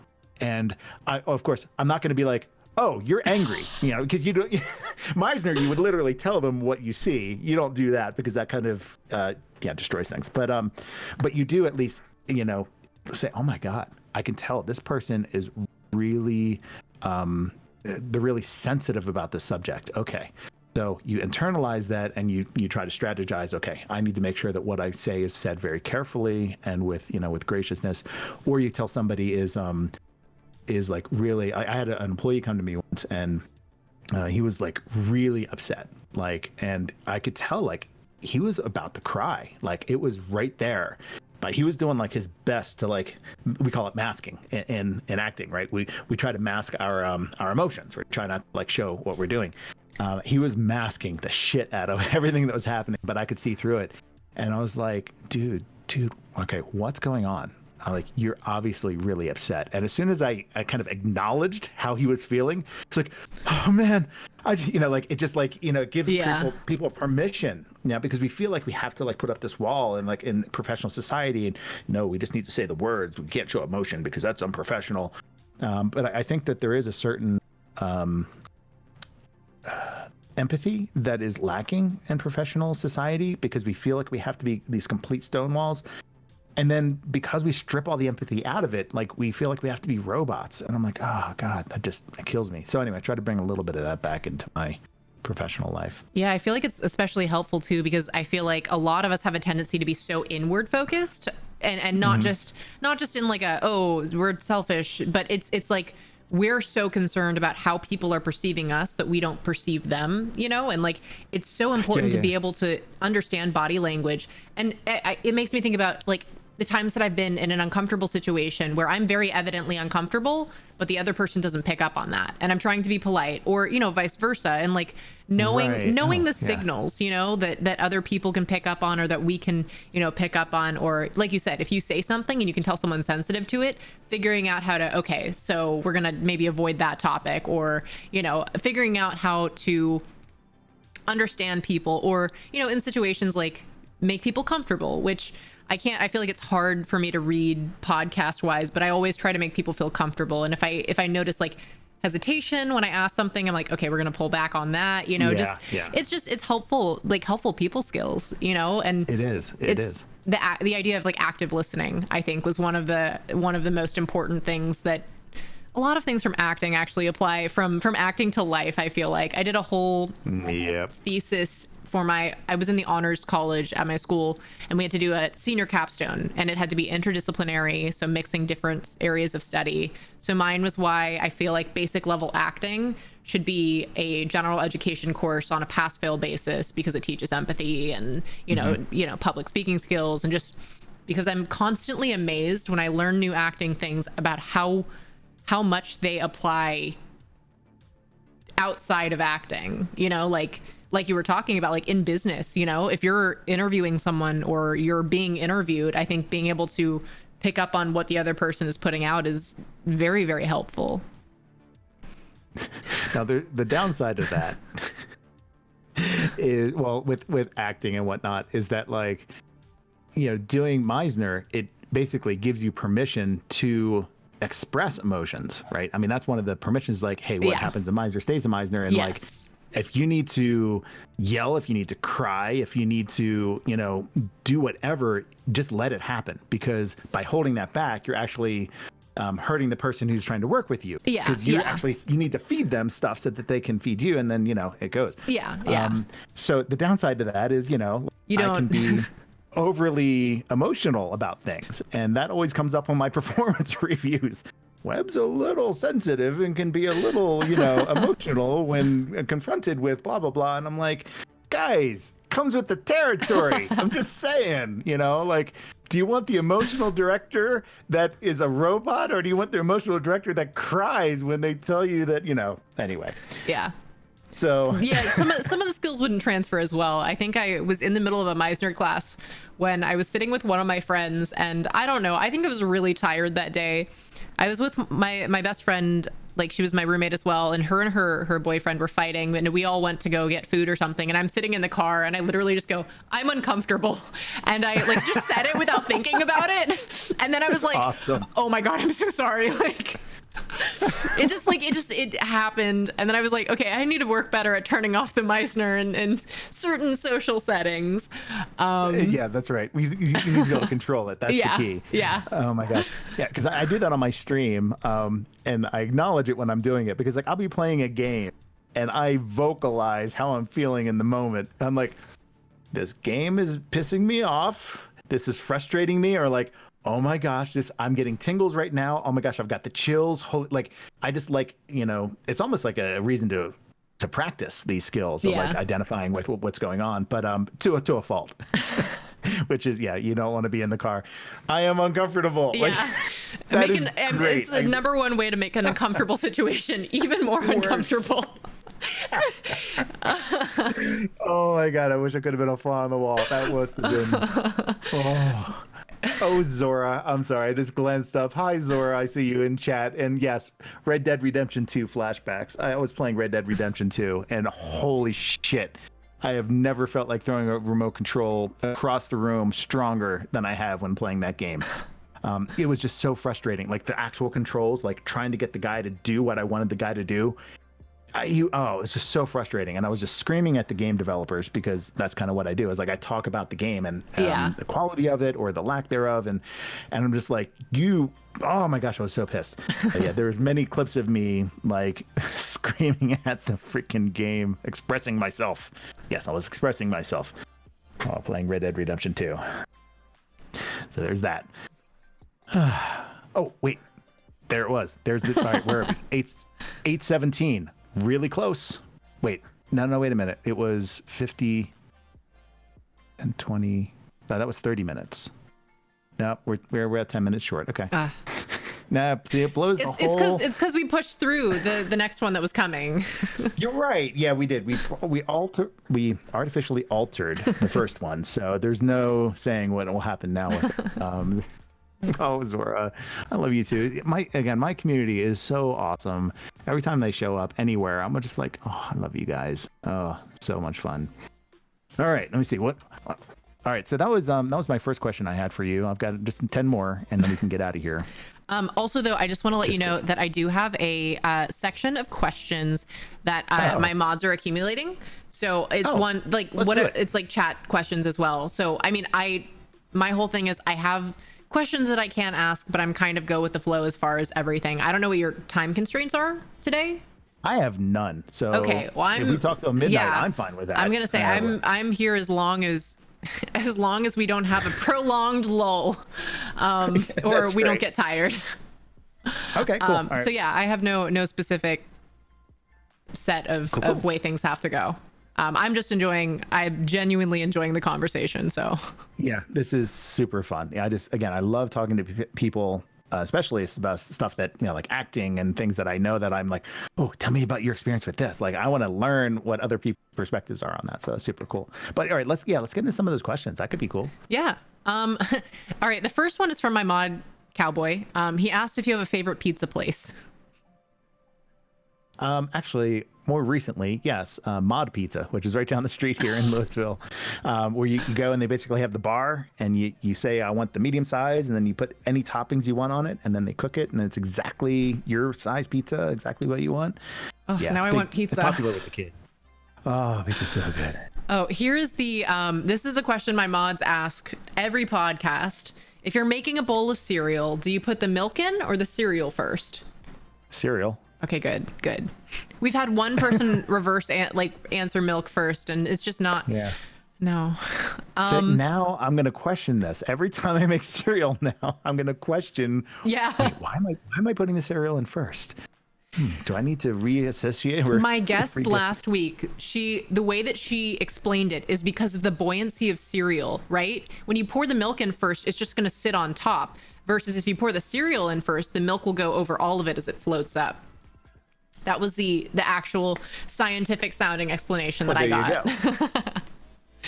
Now I have a good backup for my answer now. All right, good. One scientific question is how are you doing? Do you like doing interviews like this?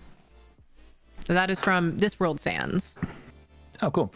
I love doing this. In fact, this is where I think my show is evolving. Where again, I started out, I'm going to play Life is Strange, and that's what I'm going to do, and people are going to love it, and they did, and that's great. But then it went to the community, and now it's evolving to, I think, more of a chat format. Like seriously, I had Haley Hayes, who played the voice of Samantha in Life is Strange Before the Storm.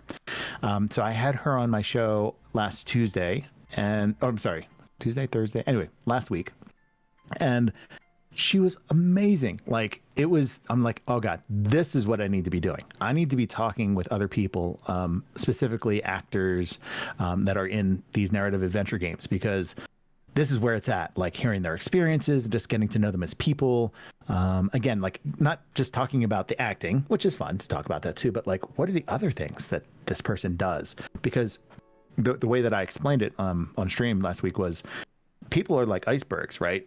You see the little tip, you see the one thing that they're known for, but there's this whole shit underneath the water, that everything they've ever done that makes them who they are.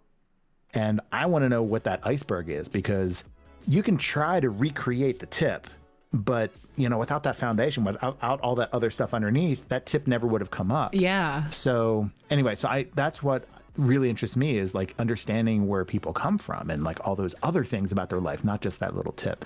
So anyway, that was like the indicator for me, like, okay, I need to get more of those interviews. So I've been reaching out boldly and scarily to people that I have no business reaching out to interview, to come on my show. I do that which is still small pretty much all the time. Okay. That's what, yeah.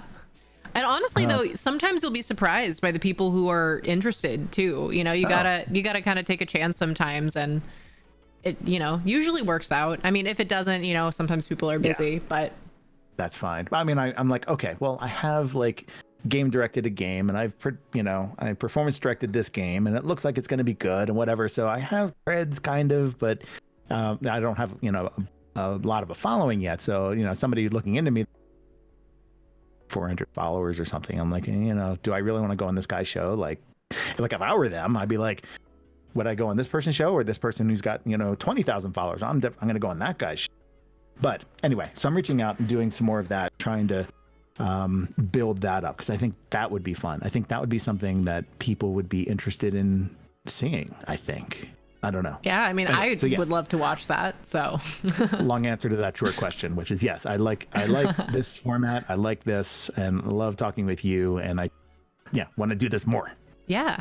My mod, I am Hadriel, asked, forever food ?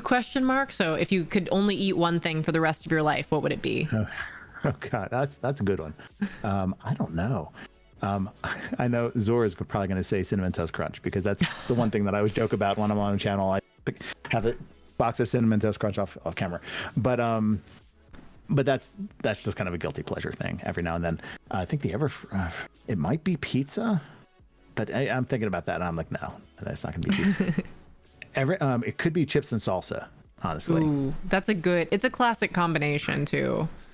Yeah, it's pretty good, especially if you got the variety of salsa. If it's just the same salsa and chips for the rest of your life, but if you can spice it up a little bit and get different flavors, then I think I'm personally a queso gal myself. I think I go for the chips and queso, on occasion guac, but yeah. Oh, guac. Yeah, see, all right, chips and something dip. to dip it in. Yeah, chips and dip. There you go. That gives variety. There you go. Loophole. Nice. Loophole in the system. Let's see. The next question is also from I Am Hadriel. He says, as someone who is in somewhat of a similar place / path, worked in IT for the past 5 years, sans pandemic, wanting to get into the entertainment industry and knowing what you know now, where would you suggest starting? And then he also says, ideally, he'd like to do like voice acting stuff, but honestly, anything within the entertainment industry. All right. I'm going to give advice, but it is a person's advice. It is not the advice. Whatever disclaimers come with that, which is just do it. Because that's what I've done, and it's been kind of successful for me. I've seen people be successful different ways, so take that for whatever it's worth. Some people, you go to school, let me train with somebody, let me do this thing, let me do that thing, and then maybe I can try to get in. But at the end of the day, if you can do the thing and somebody says, wow, you do the thing good, why don't you come do the thing for me? Some people don't even know where you come from. They just know that you can do what they want, and they just hire you on the spot. When I started my video production company, I had no clients. I had zero experience producing videos. I was working on a project of my own, but I had nothing published that somebody could actually look and say, this guy's credible. Somebody just called me and says, hey, I want you to make a yoga video. I'm like, sure, great. They paid me. I showed up. I made it. And luckily I made it good. Otherwise I would have gotten fired or sued. But I just did it. And nobody asked me otherwise. So yeah, I would say just do it. And specifically talking about voice acting, there is a website that I found recently. It's called acx.com. It's the Audiobook Connection Exchange, I think, ACX. And basically you go on there, and it's people who have independent books that they've written that they want to turn into audiobooks. So you go on, you create yourself a profile, and then you look for a book and all sorts of different titles. And they say, I'm looking for this kind of voice, and this is the book. And you basically audition, you read a couple paragraphs. If they like your voice, they hire you. And it's that simple. And you get paid per finished hour. Yeah, you do have to have a microphone. You have to have a decent setup. Did you say have to meet certain... ACX? ACX.com. Okay, I'm writing this down. You're like, note to self here. Okay. So this is one of my bucket list items. There it is. Which is, I want to do an audiobook. I don't have to get paid for it, but I do want to like voice over an entire work from beginning to end, because I know that there's more than just reading a paragraph. There's a endurance. That's what I'm looking for. Yeah. To reading a book. So I want to do that. So I auditioned for one book and I didn't get it, but I'm going to go back and I'm going to audition for some others. But I want to really I want to feel for the book. I don't want to just do a book because I want to do a book. Yeah. The one that I had found that I auditioned for, it was called How to Read People Like a Book. It was like about how to read people's emotions. And so I did the audition, and then my little type up, I'm like, hey, dude, I'm a performance director. This is what I do. I understand what this book is going to be about. Trust me. I got your back here. But I mean, I don't blame him for not picking me, because my voice may not be what he was looking for, and that's totally fine. But anyway, so ACX, just do it. And what's the worst that could happen? Somebody hires you, you do a book, and maybe they fire you or whatever. But like, just do it. Just do it. Not endorsed by Nike. Let's see. Swan the Kraken asked, any memorable moments from working on Before the Storm? Too many. I'm trying to think. Ones that I've already talked about on the stream. I'm trying to think if there's anything new. Let's see. Just recently I was going through. We're going through our servers at work, cleaning things up in between projects, archiving old stuff. So I was going through these folders of stuff, and I'm finding like photos, I'm finding videos. I'm like, oh, that's right. I remember that. Found some old auditions, old auditions. And this is before we even had a casting director, anything. This is like way, way back when. Found some of the original stuff that I have of Rihanna when she auditioned for Chloe. And she auditioned, like her original audition was in her bathroom with like a cell phone. It was obviously like not a bad audition, but like, it's traditionally the bad. Setup, the setup was really janky. But like, I still remember like that first time I saw that audition, I was just like, oh shit, who is this person? Like, she just had the attitude I was looking for right off the bat. And like, yeah, there's a certain tonality I'm looking for in the voice. Obviously, you can have attitude, but, have just like a high squeaky voice. That's not going to work. Yeah, but like, she had both the tone and the attitude. And I'm just like, who is this person? I was like, yeah, get them in here right now. Of course, she ended up being the person like all around, which is super nice. But then finding that audition videos, we had callbacks with other people. So watching her act against other people, I'm like, oh, they were so cute back then. Because they've grown. Like, everybody grows so much over a production. Yeah. You look back on early footage and you're like, yeah, that was cute. I remember those days, and they were great back then. But like, with all that road traveled in between now, you look back and be like, yeah, we have all grown so much. It's very heartwarming. I actually have an additional question, because I realized I actually know probably nothing about, at least within the game world of what you have experience in, like the audition process for voice acting for games. How does that differ? Kind of what is that? Because you said like video. So is it you film yourself doing the dialogue, or how does that work? There's a bunch of different answers here. Let me try to give you the shortest but still correct information for whoever is out there who's interested. So if you're like in LA, well, the LA process, right? For doing voiceovers, so you get called, you're like, oh, my agent sent me on this thing. And you might go to a VO studio, and they have a script and they have a voiceover director, and you give a couple lines and they say great, and you leave. So that's like the LA way. For us in Denver, we used to do like in-person auditions, but we actually found that just doing a VO audition helps us do a preliminary kind of weed out process. And also it saves us money too. And just the whole process, because doing in-person auditions, you have to hire a videographer, you have to edit, there's just a lot of stuff you have to deal with. So what we do now is we'll put a call out through our casting director, and they go direct connection to all of their agents. Usually it's direct connection, just if anybody's interested in like auditioning for one of our games. You do, for the most part, have to have an agent, or you have to be in direct contact with our casting director, so that she knows that you exist and they can send it to you as an independent. But for the most part, we don't just like blast our stuff out on the internet. Anyway, so we send it out to agents. They find the right people. And then we send a script with, sides about here's a rough of your character and here are the sides.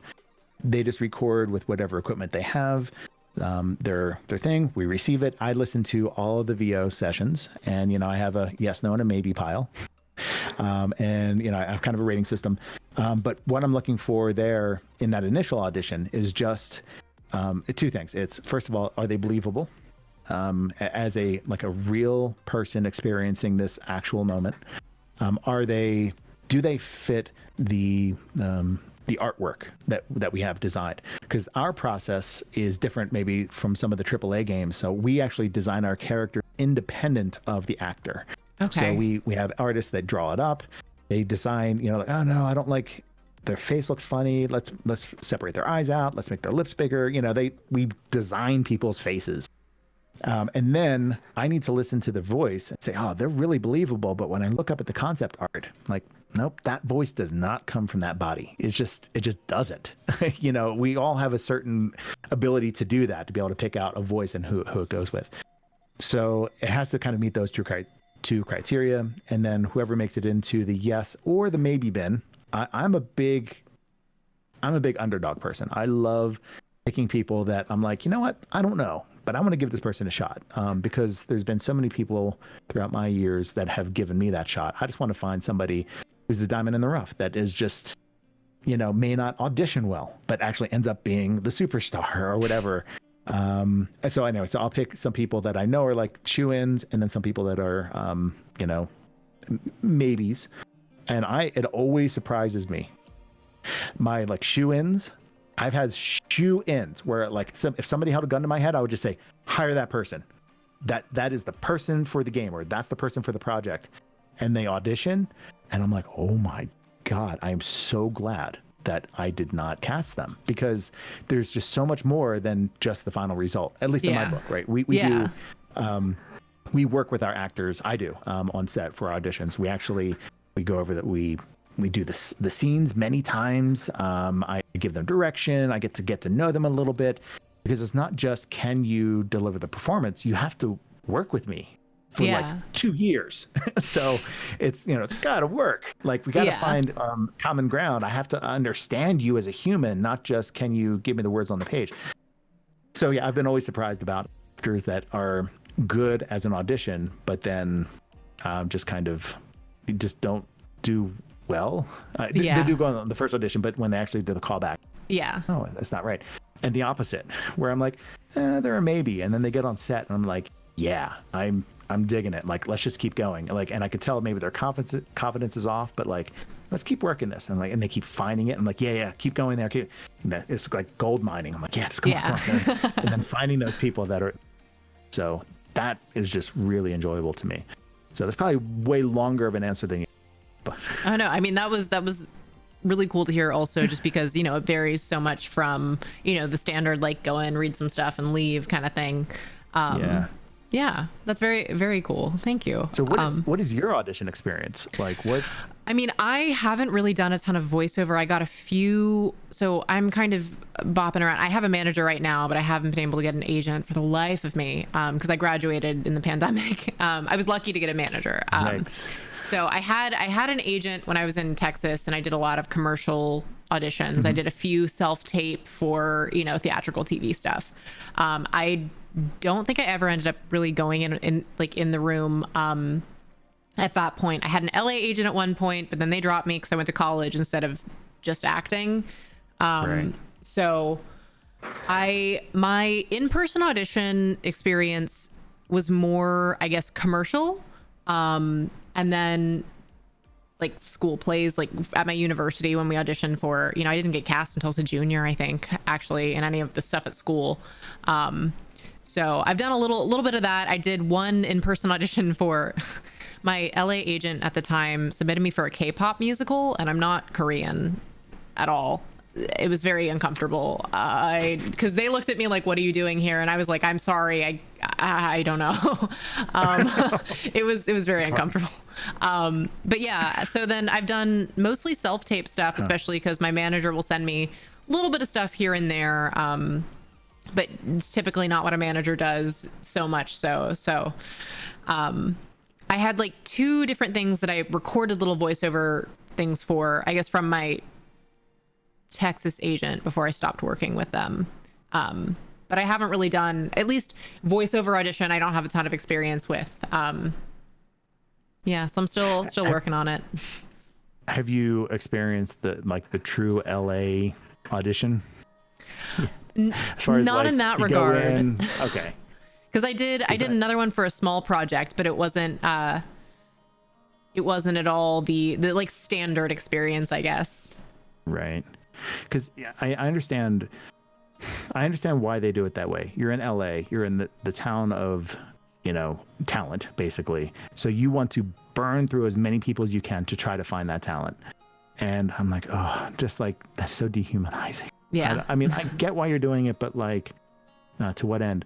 So yeah, when I left LA, that was one of the things I didn't enjoy, was that process. Just the fact that I had friends that were going through it. I'm like, there's got to be a better way. So when I moved to Colorado and when I joined Deck 9, I'm like, hey, Jeff, can I like do this any way I want? Like, can I cast? And he's like, yeah, I don't know, whatever you want to do. I'm like, okay, great.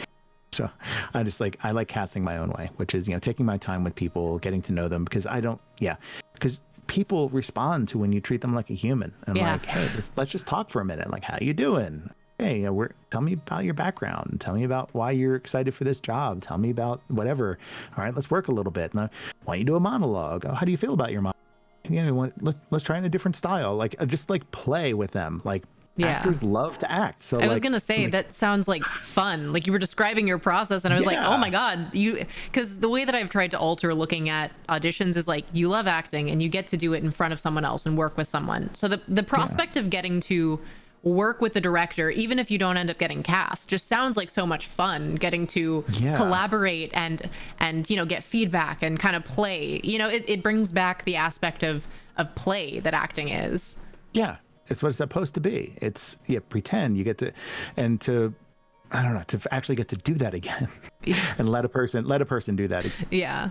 Fun. Anyway, so that's kind of what we do. I really enjoy that process, and not say we're known for that in the Denver area, but I like to pride ourselves that we do try to honor everybody that comes in. Now, of course, we don't cast everybody, but through that process, I mean, there have been many people who we've said, I'm sorry, but you're not getting this part, but trust me, I am holding on to your name. like you're getting a call back. And there have been many people that we have called back and put in the game, and in various other aspects, maybe not in a leading role, but just having an opportunity to work with them was just like great. Yeah. So question for you, what was a project that you've worked on that like the director was just like spot on? Like you were like, oh, that director was awesome. I'm actually going to say The Wolves when I did that, because the director was so much so like what you're talking about, getting to know each person individually. And then one of the things that she did that I really enjoyed is before certain rehearsals, she'd sit down with each of us and be like, okay, how are you feeling about the process? What is your process on developing a character? How are you feeling about that? And kind of like talk through the aspects of the character that we'd been discovering individually. And then also talk with us as a whole, as a group, saying about how everybody is fitting together, understanding that we're all in different styles. Like I got to run through like an aspect I wanted to add to my character that it wasn't explicitly said in the script, but my character kind of teases one of the characters for being like hanging out with this girl and maybe being gay. And like I was like, what if my character is secretly has a crush on her, doesn't know how to deal with it? It's like a shielding, like when you tease someone who is what you want to be. And I got to talk through that with her and add that to my performance, which it's never stated, but it's a dynamic that I got to play with for my character that I thought it enriched the character in who she was, and the director respected that, and I was able to have dialogues with her about that. And it's one of the first times that I felt trusted to make decisions about the character, but then also having someone who gave great feedback on, oh, this could also work as well. So I think that was probably my best experience, because I I knew that she had good feedback to give, and I also knew that she cast all of us because she trusted us with the characters and with the life of the show. That's cool. And that was going to be, you're already answering all my follow-up questions, by the way. You're really good at doing that. Which is, I talk a lot too. I'd like to know. Yeah, it's fun. Yeah, because like I'd like to hear from other actors.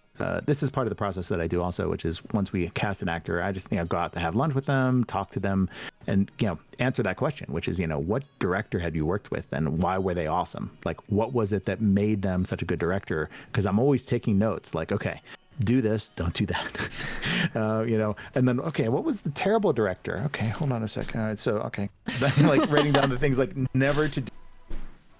Because it's through experience, and especially if you can make a connection with an actor and they can trust you and you can trust them, like it just makes all the work easier.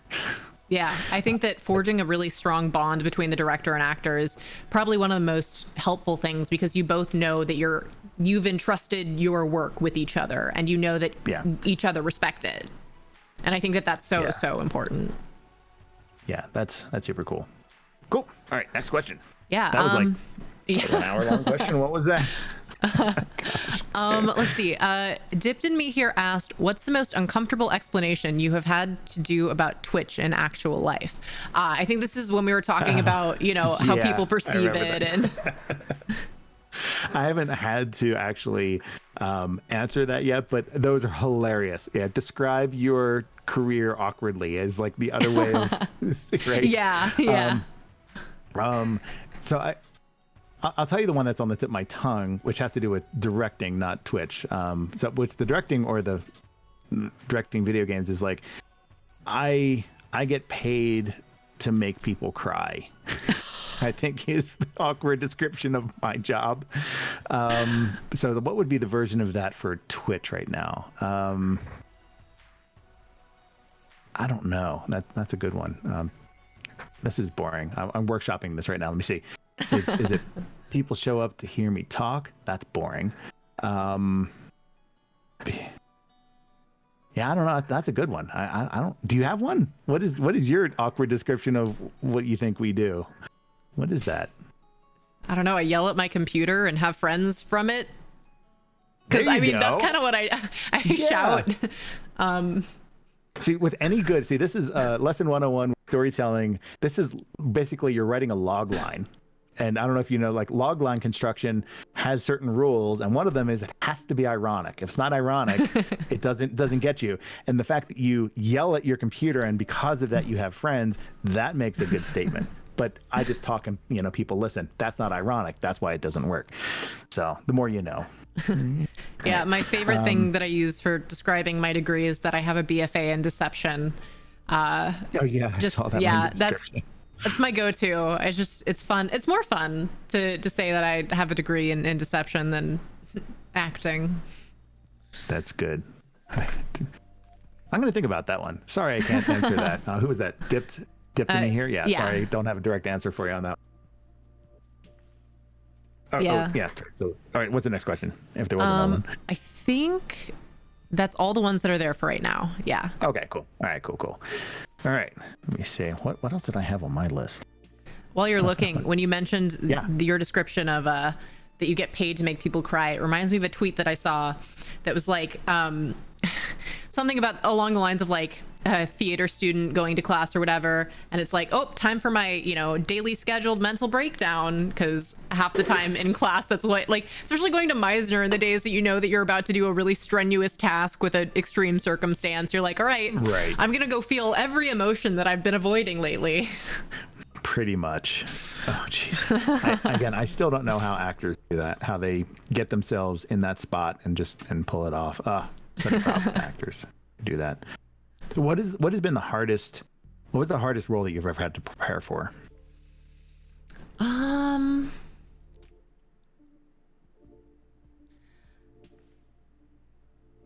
think it's probably the first role that I was cast in a college play, and really the biggest reason for that was my confidence was so low. I didn't believe that I should, because I hadn't gotten cast in any college productions up until then. I was feeling really just not great about everything. And it was a production called She Kills Monsters. My character was a demon queen.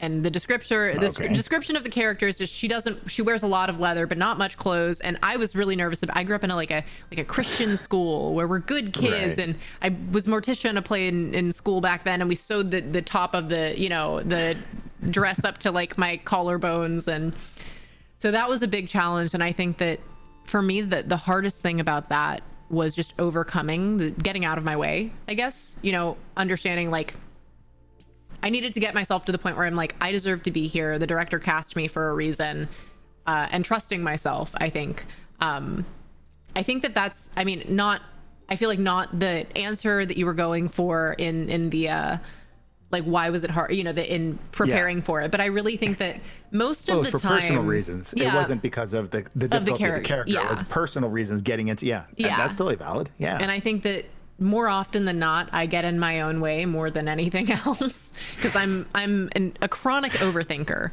So that definitely was a difficulty. I'm with you on that. I've always been more cerebral than just like from the heart. And I, over the last 5 years, I've slowly started to tilt the needle so that I can go both ways. Because if you're trying to act and you're very cerebral, it's going to be really hard for you. Because you can't just approach everything with, okay, well, if I do this, okay, cool, I'll act then, right? No. Yeah. That's something that I think being in college, I kind of learned to work through, because especially when you go to school, and like for me, like school is school, right? And like, my art is my homework. And that was a weird, again, for me, Meisner is what did it. Like, it got me out of my head and into the world, into what I'm doing, and existing in that space and not focusing on, am I doing well? Which again is why when you mentioned Meisner, I got so excited, because it was, it's been the big thing for me personally, in acting. Yeah. It is. I miss it because we haven't done auditions or acting in a long time, but it is so much fun to like watch people who have never done it before just try to explain it. It's like a 15-minute power session. Like you're saying, like you had a semester and you thought that was get into a room with an audition and be like, hey, by the way, we're gonna try this thing you've never learned. You don't know what it is, but let's really do it. Simple. Yeah, but being able to guide them and just kind of see how they respond to it. And there's some people that like eat it for lunch right out of the gate. And I'm like, oh my God, like you just get it. Like you're there, you're reading the person, you're ready to go, you're in touch with yourself and with the other person, you're able to verbalize it. You're able to it's just so much fun when people are in. But yeah, I feel like a lot of it's the willingness to try, because it reminds me of what I've heard after I got into school, like the audition process. They're like, no one's going to be the best actor for like a college audition. Like they're going there because they want to grow. It's about, are you open-minded to try? Like, will you try things? Are you directable? Like, can you work with someone? And I think that, I don't know, one of the best things and the best ways to look at everything is just like keep an open mind and give it your best shot. Yeah, absolutely. Just do it. Just do it. Basically. Oh, wait, there it is. Let me see. 8:50. Oh, there it is. There's the lull. I felt it. At least I thought I did. I don't know. That's really fascinating to me. The lull thing. I don't know if it's really, but it may even be like now, like where like Inception, right? Where it's like it's in your mind, but it's subconscious is the word I'm looking for. It may even be that. I don't know. Let me see if there's any other questions. Yeah, my mods are arguing with each other in the questions channel on Discord. Okay. Not actually arguing. They're just picking on each other as they do. Oh, of course. That's good. So Swan the Kraken asked tips on picking up the bass, asking for a friend who is probably Swan the Kraken. Probably just do it. Let me think. Let me give you a better description than just do it. Actually, new-found advice, which is Rocksmith. Rocksmith is so cool. I don't know why I didn't discover it earlier. Like, so dumb, because I've been playing bass for, oh gosh, I was just thinking about this. Is it 20? No, wait a minute. How old am I? Oh, shit.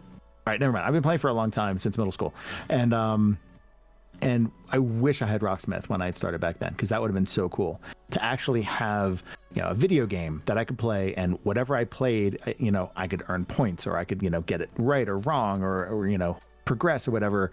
And then as you progress, it automatically, intelligently just gives you more notes. The better you do, the more notes it gives you, until eventually you just know the whole song.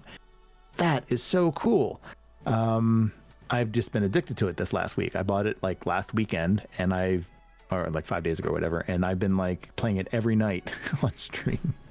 I was gonna say you were doing that the other day, and you were killing it. That was just fun. I didn't know that you played the bass, and then we came into your channel and you were like, all right, let me just do this song, and nailed it. It's super fun. I would just say that, get yourself a bass, get something make sure it's set up right. So if you need to take it to somebody or take it to a shop, make sure that the neck is adjusted, because that was one of the big things with my first bass I got. It wasn't adjusted really great, so like having to push down the strings was really hard, because the neck wasn't tuned right, and it just made it harder to play. So it was like, in order to play it, you really wanted to play it, because you'd have to push down the strings really hard. Just get it set up so that part is not as much of a pain. That way the pain is more mental. It's more like learning the mechanics of it and the sight reading part or whatever. And then find a song that you love to play, just rock it out. So I've been trying to learn since November, and it is not easy. Yeah, it takes coordination, and it takes time and practice, like everything. In order to build up those neuron connections in your brain, you got to do it over and over again. Oh, yes. Sorry. Okay. I was just checking to make sure. But yeah, so I think there's one more question in there right now that I am Hadriel asked. It is favorite dessert. What is your favorite dessert? Oh, I forgot the name of it just as soon as it's Italian. It's got like coffee in it. Tiramisu? It's got the Butterfinger. Tiramisu. Thank you. I don't know why that just jumped my brain, but yeah, tiramisu. Totally. Oh yeah, that's a good one. Tiramisu. Oh yeah. I usually once a year, like for my birthday, I'm like, can I have tiramisu for my birthday? Go out and get a little thing of it, whatever, at the supermarket. Oh, so good. I don't know why. No, it's okay. So I mean, I don't know why, because as soon as you said that it escaped your brain, the first thing in my mind was like, it's tiramisu, isn't it? Like, I don't know why. Yeah. That was also one of my favorites. So that's fun. I think that's all the questions that are in there for right now. As far as I can see. Yeah. That's cool. I lost the mod channel. Where did it go? Okay, there we are. Yeah, I don't know if anyone in chat, this is just if you have any other questions, ask them. I looked up every now and then, and I remember seeing a few of those go by. So that's kind of fun. Thankfully, my mods compile them for me, because especially in podcasts, I have a hard time keeping up with chat. Oh yeah, it's when I did that interview with Haley. Yeah, I apologize to my community. Guys, I am not going to even look at you. I'm just telling you right now. Like, I'm not even going to try, because I don't want to be disrespectful to somebody who's coming to give us our time. So I'll catch up with you afterwards. Yeah. And then proceeded to ignore them for an hour. So that was fun. I heard tiramisu. Swan the Kraken just said Italians ? Oh, well, like my Italians or something? No. I don't know. I don't know. Is that a question? I can't quite tell if it's a. My mods, honestly, they'll troll me more sometimes than anyone else. All right. So speaking of trolling, today I had too much fun while I was at work. So I follow somebody called Moonpunk, Moon_Punk. And she, I found her at one point because she was playing Life is Strange Before the Storm. So I have a tendency of doing that. Like at the end of my streams, I'll find somebody playing and we'll raid them, and then if they end up being a pretty cool person, I'll tell them who I am and we'll talk. And some of those people have ended up being really good friends. Like I've kept up with and ended up subscribing to several people just because they're cool people. So Moonpunk was there, and I'm hanging out in her channel. She was playing, and she had this a channel points redemption, and it was Ask Me Anything. And it was like 200 points, which is like dirt cheap for, a channel point system. So I'm like, all right, I'm going to have some fun today. So I did. It wasn't trolling. It was fun hopefully it was fun. So I said, okay, first ask me anything was, do you, wait, what was the first question? I don't remember the first one. It was, who do you ship together? And she's like, oh, I ship Chloe and Max, like coming on. Okay, that's cool. And then I'm like, okay, other than the obvious ones, who else do you ship? And she's like, oh, okay, that's a harder one. Okay. Anyway, so this conversation went on for an hour. just to warn you, like this AMA thing went on for an hour. It was so much fun. So everybody in chat started exploding with like people talking about like different ships and everything. And then it turned into, let's come up with the most ridiculous ships or something like that. And I was like, okay. So I wrongly, I don't know how well you know Before the Storm, but I was like, oh, how about Wellerson, which is shipping Wells, who's the principal, and Jefferson, who is basically the murderer. Oh, wait, that's not Before the Storm. That's the original Life is Strange. Yeah. I'm like, I don't know. What about Wellerson? And everybody in chat was like, oh, what? Just like everybody in like, especially Moonpunk, she was just like, oh, Webb, no, God. Yeah. Like I could hear it in her voice. Right?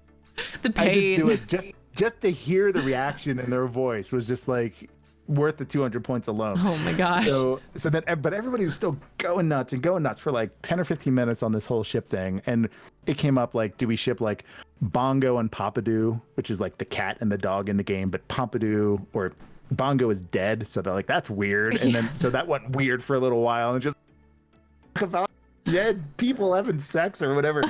It was so much fun. And then we finally got to the point where I'm like, okay, I got another AMA for you. You ready? She's like, okay, sure. And I said, if every Life is Strange character were a flavor of ice cream, which one would you lick?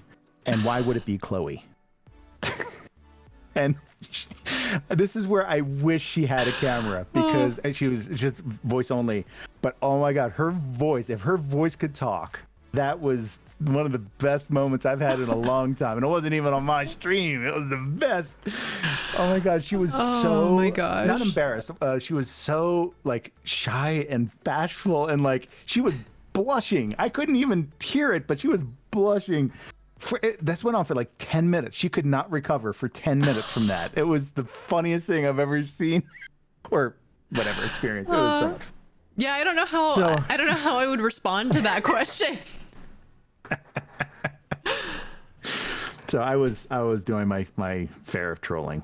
Hopefully when I troll, because people know me now, because they can see me, they can come to my channel and see who I am, see my personality, my demeanor. Like I'm not, I'm not trying to like stick it to you or whatever. They can tell that I'm a playful person.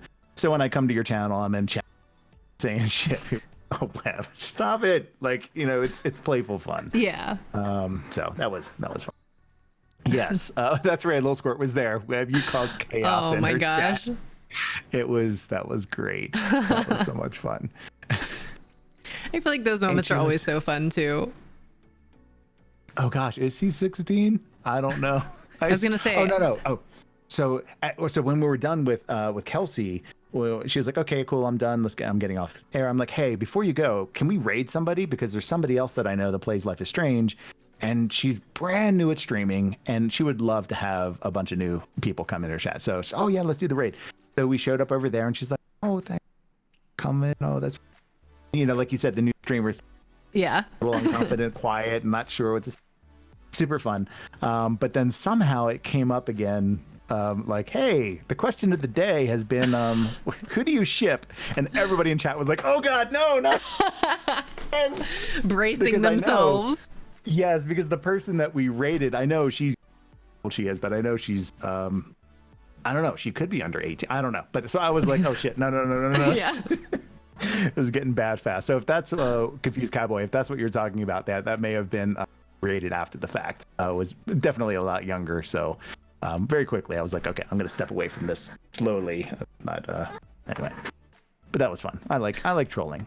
Yeah. Okay, Avery's 19. Okay, I don't feel that bad. Thank you. I was gonna say also, like that's not even like the bad kind. Like I feel like that's like the playful, like fun kind of trolling that Yeah. It's not the people who come in and are just like mean. trying to get you to like yell or trying to get you to like get pissed off or something. Yeah, no. I've been really lucky. I haven't had anybody come to do that. The only thing that has scared me a little bit is I had somebody come in, I won't mention their username, but they came in and told me like while I was live that they're like, oh, by the way, I just found out I have brain cancer. Yeah. And like and what was funny is because all right, not that was funny. There's a funny coincidence here, which I'll connect in a second. But so I dealt with that. And I think I handled it as and I mean, obviously I feel too. There's like nothing you can say about that. But I think I was watching your show like the next day, and you were talking about people doing like an emotional dumping, and I was like, it was so apropos. And you were talking, and I was just like absorbing everything you were saying. Yeah. And I was like, yeah, you're right. Now, of course, I'm a newer streamer. I don't know any better, but you're right. I think there would be a point where if somebody were to do that, you can say, hold on, what you're doing actually is not right now. Yes, I know I'm a streamer, but that doesn't give you the right to like dump on me. I don't mind talking with you about this, but like, yeah, it was okay. It was okay. I handled it okay, but it was really interesting hearing your perspective on that. Yeah, that's one of those I've kind of grappled with, and I've talked to, a couple other streamers about it, because it's one of those, I feel bad and I want to be able to be, sympathetic and feel for people, but at the same time, especially if in a situation in which they've never been to your channel before, the first thing that they do when they come to your channel, or one of the very first things that they do is like drop something really heavy like that. It's a lot to ask someone to process, and it's along the lines that, I've seen a lot of people tweet about like, streamers aren't therapists. Like, we want to be there for you. I mean, some of us, that's, we want to be friends and stuff, but you also have to understand, like, you can't just come into a stream and dump everything on the streamer, because it's not right. It's not fair to that. Even if we want to be able to help to the best of our abilities, like there's a balance. Yeah, exactly. And I think I handled it well. What I basically did was acknowledge where she was, where they were. I don't know. You never know gender. That's another thing I try not to assume anymore. And then, basically I started like sympathizing, but I stopped myself. I said, actually, there's nothing I can say right now that is going to help this at all, other than, you have my deepest regards and, hope that you get better and all those things. I said, but then very quickly I'm like, how do you recover from something? And like, because it's gonna be like, okay, now let's go, like it's hard to change gears on something like that. But at the same time, I said, you know what? I said, there is no good way to transition out of something like this. But you came here because I assume you're looking for an escape from what you're going through right now. And I'm going to try to provide that for you. So with that, let's get into some games. Let me provide some content. And if I can any kind of diversion, then I'm doing. So I think I handled it okay. I was a little scary, but I think. Yeah, no, I mean, I feel like that's the best way you could have handled that. Like, just the transition to, I think, I'm remembering that for the future, because I feel like that's such a good, it's because, like you said, it's so weird to bop out of it and be like, all right, like now let's move, be happy and laugh, and it just doesn't feel. Doesn't feel right. It feels like you're backhanding them, like, and let's get on with the other stuff. But I'm like, I'm looking at you right now. I'm acknowledging everything you're going through. I am giving you direct attention that you're asking for, and I completely understand. But you came here for this. Yeah. So now it's time for me to give back to you. And the only way I know how to do that is to do the thing that I do. So yeah, exactly. Changing that gear. Yeah. I have another question. Well, so on the Kraken first said, Webb, why are you so cool? Oh, okay. Where did your coolness originate? No, that's a trick question. I'm not answering that. What is There's no origin or cause. He just is. It's his essence. Oh, okay. It's weird, like hearing things like that. Okay, so little quick moment, kind of acknowledging that kind of thing. So like, I was like not the popular kid growing up. Like in high school, like I was not. Like I was in band, the typical band thing, band geek or whatever. And I didn't do great in school, but I was okay in school. I had like a small group of friends, but not popular. And I mean, that kind of stuff sticks with you, right? Like you just kind of feel like you're just like whatever. So then when you do something, as a filmmaker or now as a video game developer, as you do something and you have somebody give you a compliment like that, it's hard to process. And it's like, but the one thing I've been trying to learn is in order for a gift to be successful, it has to have a giver and a receiver. And if, somebody gives you a gift and you don't take it, you're actually disrespecting the person trying to give you the gift. So saying it from that perspective, like when somebody tries to compliment me now, a lot of times I'll be like, oh no. But I just try to take a moment and just try to process it and then just say thank you. Like you don't have to make a big deal of it. Just thank you for saying that. Like, what was it? Swan the Kraken said that or whatever? Yeah. Okay. So like Swan, like, thank you. Like, that's really nice for you to say a comment like that. Like, nobody's asking you to say something like that. And it's really well received. It's uncomfortably received because that's my personal problem with it. But thank you. Yeah. Anyway, for whatever that's worth. I don't know if you go through similar things. I am the exact same. I founded my channel on self-deprecation and lack of, I told people do not compliment me. So I, for the longest time, had a big channel point regime where it was like, I have to take a compliment and I can't deflect and I can't, because my instinct is to either worm and recede into my neck and slide down out of my chair or be like, you don't know what you're talking about. I get very deflective. I don't know why. I'm very weird about positive reinforcement, but I've made it a thing to try to get better about it so that I, because like you said, in the world, if someone says something, I feel like I don't want to not disrespect, but discount, a nice thing that they've said, right. And so I'm working on being more gracious and receiving them. But I'm the same way. I have a tendency to deflect. So you were explaining all of it and I was just like, oh, that's me.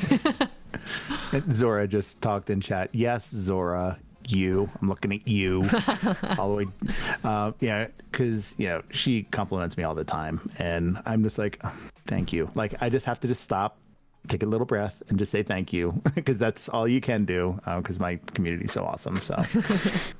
Complimenting dope people makes your brain more wrinkly. Fun fact. Chris, are you complimenting yourself in the mirror all the time then? Got him. Turned it back around. Nice. There's another question. Fieldman asked, what is a movie or TV series that everyone should see at least once? All right. So, there's obvious answers here. So I like answering things that are off the beaten path. Because again, I like the underdogs. I like stuff that isn't the mainstream or what I see. So that all being said, what is something I've seen recently that a show or TV?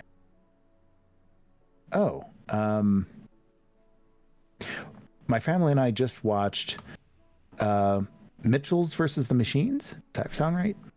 That was on Netflix. It's a Netflix thing? Recent. Yeah. I think it didn't come out recently. I think it may have. Yeah. Oh my God. It was so funny. I don't know if it's one of those movies funny in the moment and then you watch it a couple months later and I'm like, oh, it's okay. I don't know, but it just hit all the right notes at all the right times in the right time of my life and it was just super funny. So yeah, Mitchell versus the Machines is super fun. Maybe it's because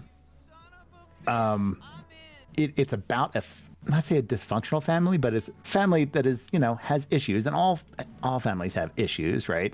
So everybody in my family, and we do a Friday night movie night. So we're always watching a movie every Friday night. So that's why we're all there watching the movie. And we're all identifying with this family because they're kind of funny and quirky in the way that we are. We're a great family life, really good relationships, but we're quirky in our own way. So we're identifying with it. And then they're forced to go basically on a road trip in order to save humanity from technology, basically, is the big plot. And the funny thing is, in a couple weeks, my family is going to go on a road trip. To save humanity from technology, apparently we are. But the fact that they have to be in a car with one another and all the things. Yeah. Car, it's just and we're just oh my gosh, we're just laughing so hard because we. Okay, this is gonna happen, and okay, this is it was super fun. Anyway, I really enjoyed it, so hopefully you enjoy that show. Oh gosh. Yeah, I saw a lot of people seem to enjoy it. I I think it was somewhere on, I spent too much time on Twitter, but I saw somewhere on Twitter, someone posted a couple upcoming animated things that are coming out. I can't remember who was producing them, but there's a couple things coming out. Is it DreamWorks? Like Love, Death and Robots? I think so. I think that was one of them. I think it was DreamWorks that was making stuff, but there were some animated, because I remember I was surprised. I think it's DreamWorks because I was surprised that they're making some that are more PG-13 and adult rated as well. I think. I don't know if that's the right studio, but I remember it was something along those lines because I remember they announced a bunch of new stuff and I was like, oh, they're getting into the, I don't know. I don't want to say like adult cartoons because that makes it sound inappropriate, but like, like, right. Like the cartoons that grown-ups, I don't know, like Bob's Burgers, maybe. I don't know. That's my grown-up cartoon. Are they like direct market, like direct to Netflix kind of shows, or are they going to go to like a theatrical thing? Or? I mean, I'm sure the goal would be to do it theatrically if possible, but I think at least for now it was Netflix.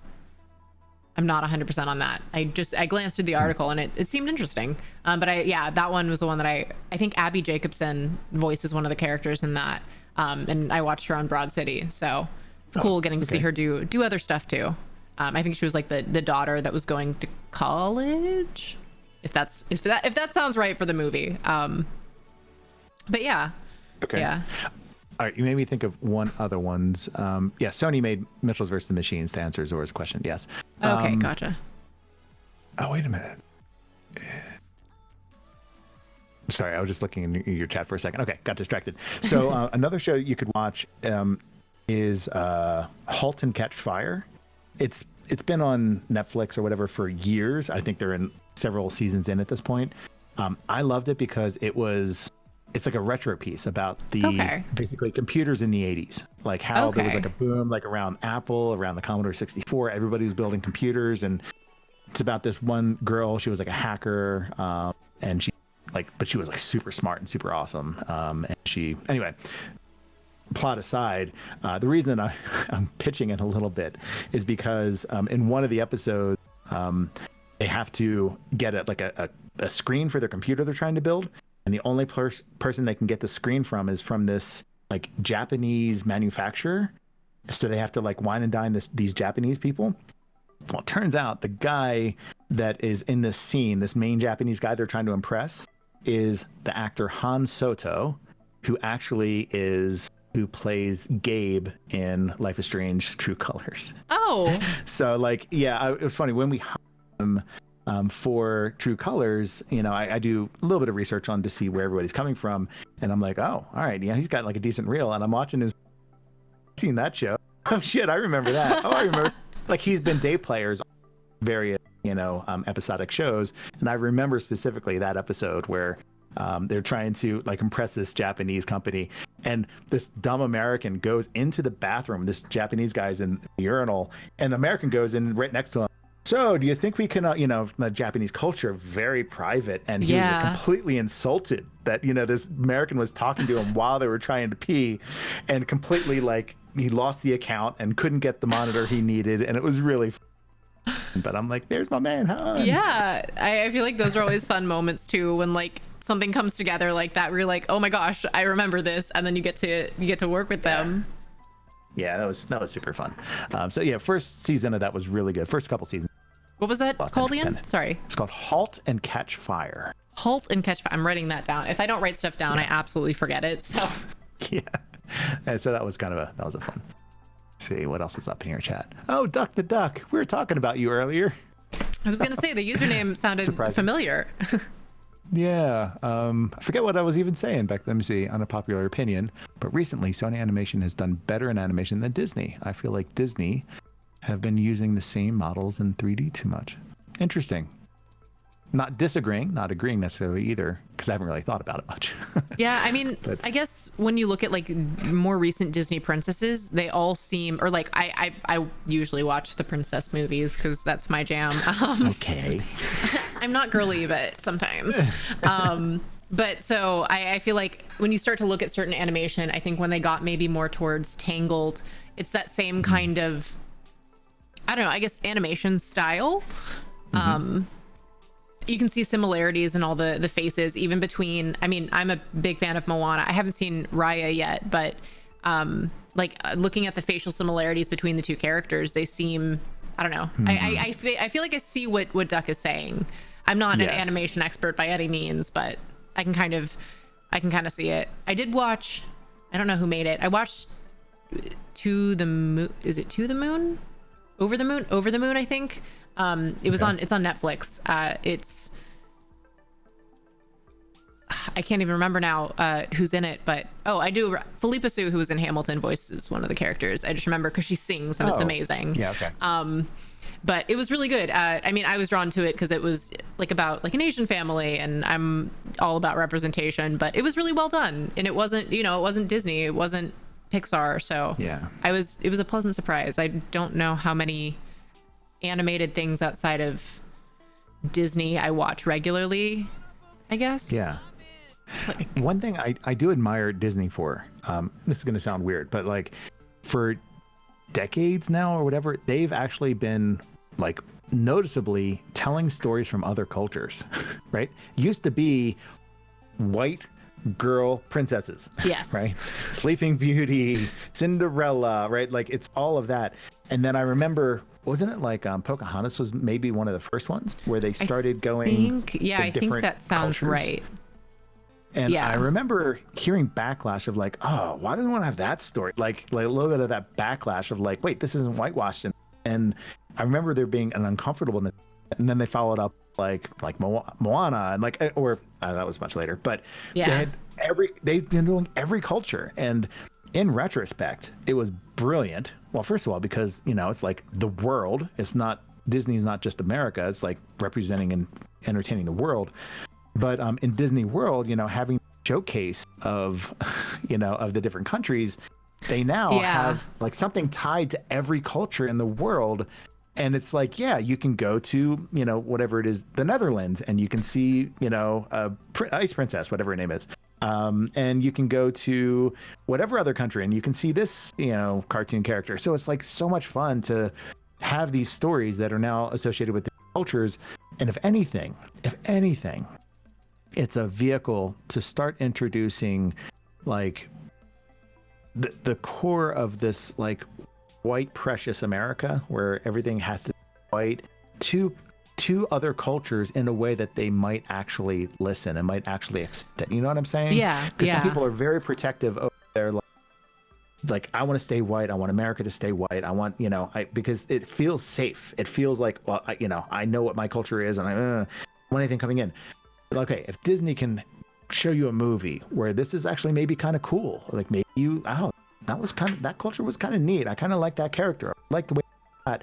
If it opens up anybody to other cultures, then yay Disney, thank you for doing that. I don't know. What were your thoughts on that? Yeah, I mean, I think that it definitely kind of created a pathway for other opportunities as well, because like. For Over the Moon, for example, like it's so based in that Asian culture, and like it, it's made for kids. The movie was made for kids, but I enjoyed it. Like it was one of those that like the childlike part of me was like, wow, like this is so exciting. Like it was, I could kind of get swept up in the magic of it, and also within this other culture, in a non like Eurocentric culture, I guess. And so between that and then also just having characters that might look more like you, because as a kid I was drawn more to Jasmine was always my favorite princess, but Jasmine and Mulan were my favorite princesses because they were the ones that I felt like I could see more similarity with, and so I think that kind of working there, like by starting to integrate it, and I'm sure there's always ways to improve how they're doing it and do it in a more, I guess, representative way of the cultures. But I think that by starting to do it, I mean, that's the first step, is starting. It is the first step. And so I still haven't seen Raya, but I've heard really good things about that one as well. And so, I think that it's definitely been a good, important, what's it called? Vehicle? Yeah. I don't know. Something along the lines of gradual change, but as one word. Transition? Maybe? No. I know what you're saying. Yeah. I can't think of the word either. it's weird to think that, because I mean, there's so much chaos going on right now in the world, right? Like there's so many like opinions are just like at the peak of like butting heads, and it's so sad to watch it happen, you know, and two sides like unwilling to change their point of view or whatever. And sometimes I think that's why we have art, right? Like art is something that can permeate and otherwise, you know, get between the gaps of people's big-headedness and get in there and change people. Art changes people's hearts sometimes, and hopefully, silly to say that with Disney being such a mega corporation, but you know, if you know, they used to be humble back in their day. But anyway, if they have any of that humbleness, maybe it is to help, you know, get in the hearts of people that need change and get them to see cultures and get them to see perspectives on people that they didn't expect. There's some people that have like built-in biases because of the way they were raised or because of bad experiences in the past, and give them a good experience with certain cultures to try to change this. I can get down this. It's kind of a heavy. We don't have too deep. But just kind of, I guess at the end of that, I mean, at the end of the day, I think that's one of the things that kind of pulls me at least into acting and storytelling is representing, you know, getting to represent other stories or humanizing and showing people that at the root of it, we're all people. I mean, to understand that there are differences that everybody has to undergo, and that will impact how they live their life on a daily basis. But just, you know, people feel pain and people are people. I think that being able to tell a message like that, or being able to give someone to relate to, you know, like, I think that it's one of those, I don't know if this is a thing. I just noticed it. I don't know if it was today. I was watching, no, it was yesterday. I've been rewatching Kim's Convenience, and I find myself facially mimicking a lot more when like, you know, when you're watching something and people are mad and you feel yourself, you like expressing angry because you're watching it. I don't know if this is a thing, but it's like, do I express more or feel like I like mirror more when I see someone who resembles myself? That's something that I was thinking about. I thought about it yesterday, and I was like, I don't know if that's a thing, or I just caught myself mirroring something in the moment, and, you know, maybe it was an like one-off situation, but it was something that I thought about, because I was like, when you see someone who looks like you or has things that you can relate to, I feel like you can, I don't know, insert yourself more into the situation. I don't know. That was just a random side thing that I noticed the other day, and I've been thinking about. I know that was like a side tangent. I pulled a few of those earlier, so I understand what you're saying. And I think there's a piece of that that maybe sometimes goes too far. Let me see if I can verbalize what's in my head right now. So, like, you see. So you watch a show or something and you identify with the character and you're in there and you're like, that character. You start feeling that character. Where am I going with this? I think there needs to be more people who identify with a character, then realize that what that character isn't right. like, you know, like, and say, no, hold on a second. No. That's not a proper representation of me, right? You don't have to completely identify, right? You can be attracted to somebody because you're like, oh, I kind of understand where they're coming from. But then you learn something about them and you're just like, no, you had me up until there, and that's where it stops. And I think people need to be more aware of doing that, right? I think people sometimes kind of get pulled into a whole thing. It's like an all or nothing, like, oh, identify with that person because they're my nationality or they're my gender or they're my sexual, whatever. They get pulled into somebody and they almost become like a cheerleader or like, you know, all in all for one. Whereas, like, you know what? It's okay to say, I respect this person for this and this, but I don't respect them for this and this. Yeah. Even though, like, you know, especially like with representation, let's just say somebody, who's like underrepresented in this country. I don't know, not that Asians are, but let's just say Asians, right? So you have a character that's Asian that's really interesting or whatever, but maybe they have, I don't know, they're also a psychopath or something. Like, it's okay to be like, oh, I really like that. I really like their character because of this, and they're strong or whatever. But you know what? That's actually not okay that they're this or this. I'm giving really bad examples. This is really bad. I get what you're getting at, though. Like seeing someone that you can relate to, and let's say like there's a character and they're emotionally manipulative, because you relate to that aspect, not that emotionally, but like, say, like, I see an Asian character and I'm like, oh my God, I like, she's strong, she's, passionate and determined, but she's also emotionally manipulative, and being able to distinguish, like, that part's, maybe not okay. There are good components that, maybe you can relate to or are absolutely for the representation of, but then it's also like, okay, cool. She's like this, but then also we have to make sure that we note that being this way isn't okay, like toying with people and that kind of stuff. I think there's a mentality of like, it's like an all or nothing, right? Like where somebody, like there's somebody who's popular in culture or in society, and they're like, oh, that person, oh, they're great. And somebody's either all in, and then unless that person does wrong, some people are like, well, they're total shit now. Like, forget about all the good stuff they did. They're just like off my list. Like, it's like complete cutoff. And then there's the people that stay with them regardless of what they did wrong. Yeah. And I don't know. I think there needs to be an in between. Yeah, I think it's that idea that like sometimes people are so super fans that you're not allowed to raise any valid criticism. And I think that's where we have issues, especially putting any person on a pedestal, because nobody is perfect, like, and I think that it's about the ability to hold people accountable without saying that they're immediately like, you can't support them at all anymore. I mean, obviously depending on the situation, like there's a whole rabbit hole to get down there as well. But yeah, being able to hold people accountable and not feel like making a valid criticism is an end all be all, or discounting that they're a good person in other ways. Yeah, and I've seen a lot of example of this recently. It's been really interesting watching. For example, here's an example I can think of that actually makes it more concrete than my Asian example, which is really off the cuff and wrong. So like Richard Dawkins, for example, right? Like he is a famed like biologist or evolutionary biologist, I think is technically what he does for a living. And for years he was praised because he was one of the first people to actually calmly and rationally discuss the idea of like atheism, right, as a concept.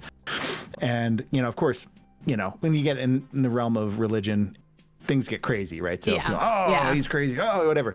But like he was, to who aren't religious or actively fight against religion, he was somebody who spoke for them, and like I can identify with this guy. He's saying things that I agree with. And but more recently I heard like he was saying stuff people were just like, oh no, right? And it's discussion within like the atheist community of like, yeah, we need to take away his card. No, not to take away his atheist card, but like it's okay to say, well, what you did was great back then. You opened up minds and you opened up discussion about topics that were uncomfortable. We thank you for that. But you know what? No. Yeah, it's okay to stop now and say, what you're doing now is not okay. And, but it's not baby in the bathwater, right? It's not like, okay, well, now I'm turning against you and screw that guy. And it's not like, well, I'm all in. And even if he does say things that are maybe, racially motivated or gender motivated, whatever, I like the guy.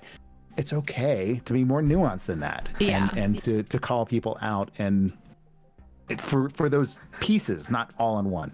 I don't know how we got on this topic, but it's really interesting. Oh yeah. It just reminds me of like one of the things that I remember learning in school is like, we as humans have a need to categorize and put everything in a neat little box. It's either good or it's bad, or it's this or it's that. Yeah. And when we lose that ability, people tend to freak out for some reason, because we like to be able to organize and say that you're this or you're that. I support you or I don't support you. I don't, And so I think that it's a beneficial way for us to start looking at things that there can be an in-between. We don't have to give everything like a set label on everything, just kind of understanding, like you said, the nuances.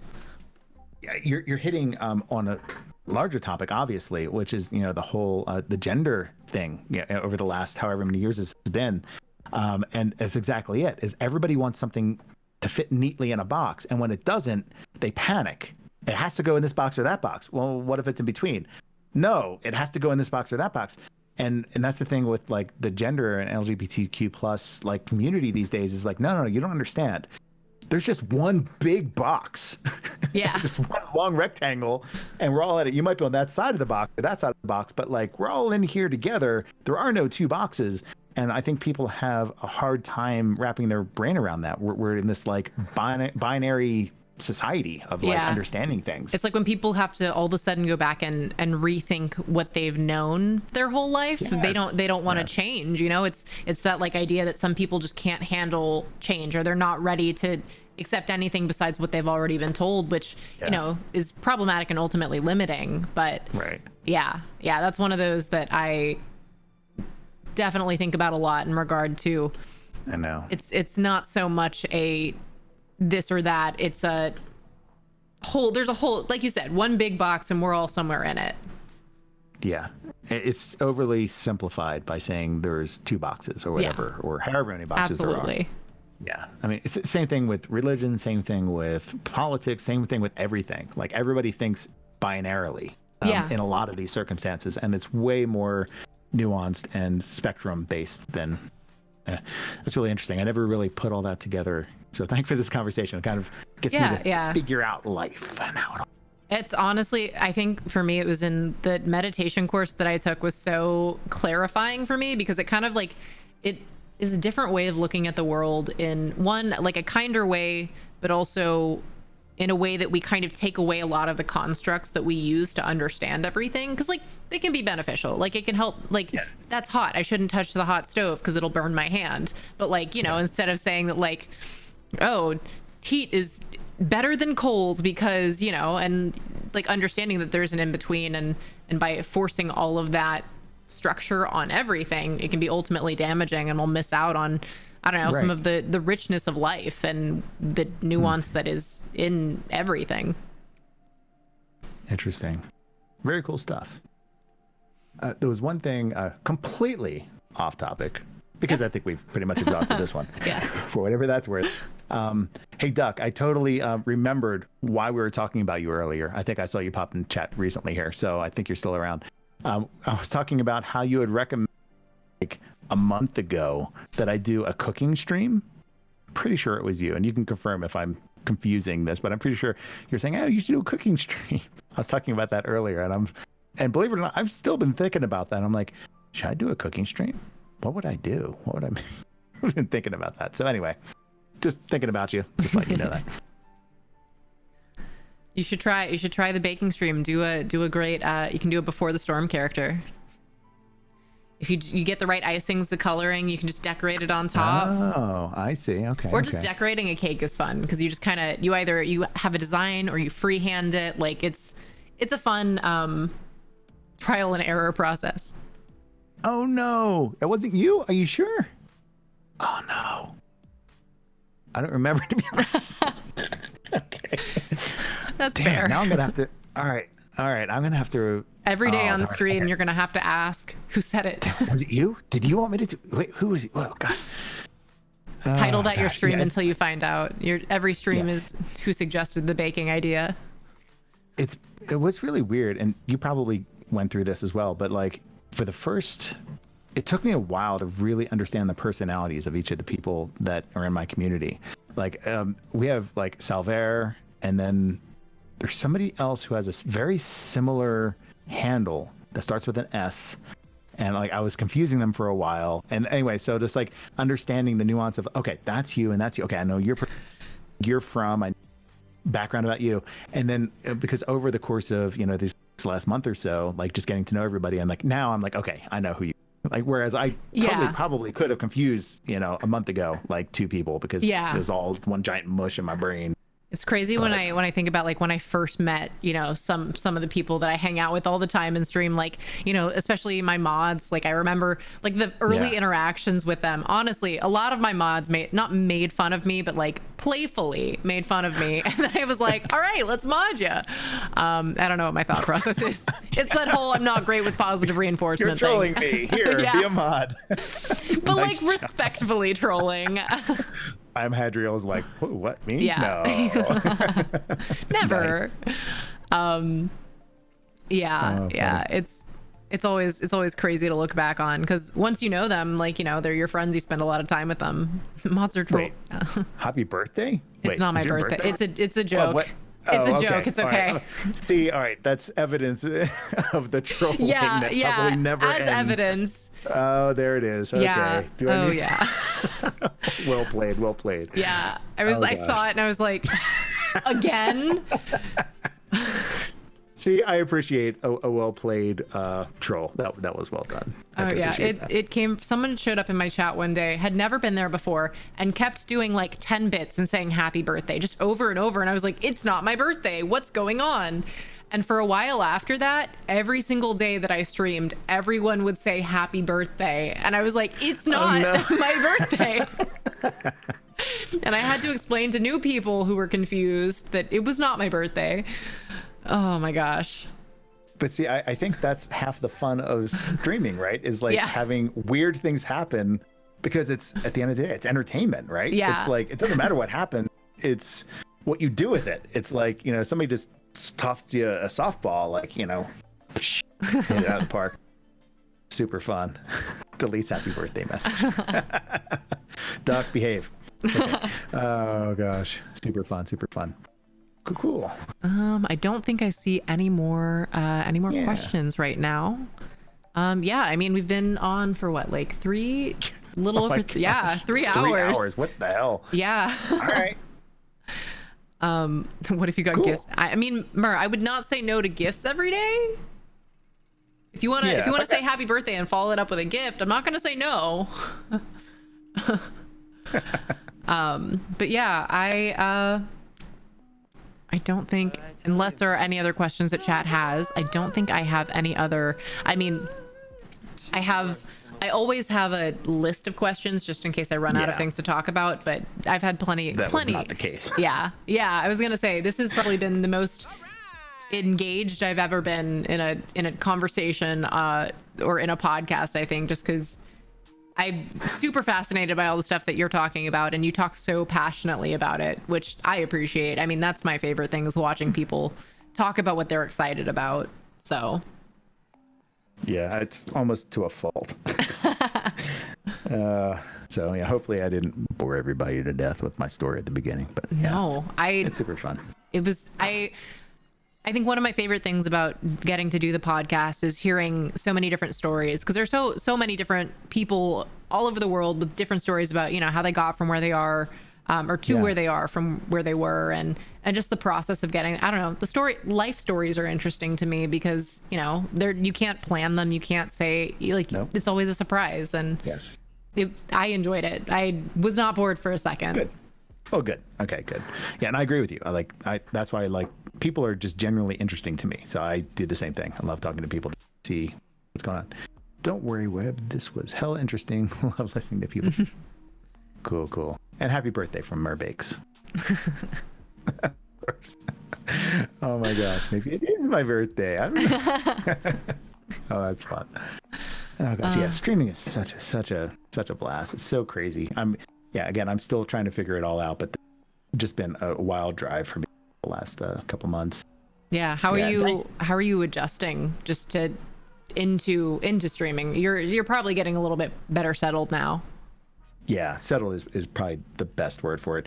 Again, that first month I basically streamed every day for the first 30 days, -1. And that was, I'm kind of bummed that I missed that one day now, but just because it would have been early.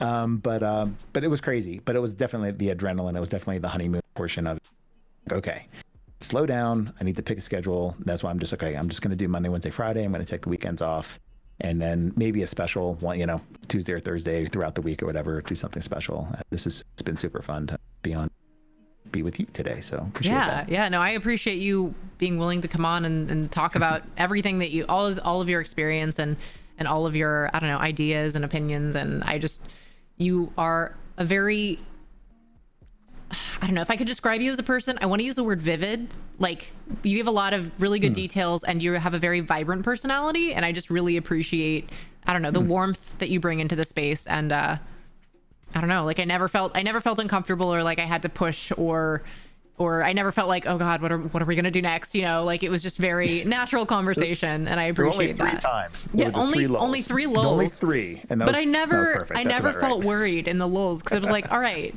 we'll find something to talk about, you know? Yeah, no, it's good. It's all good.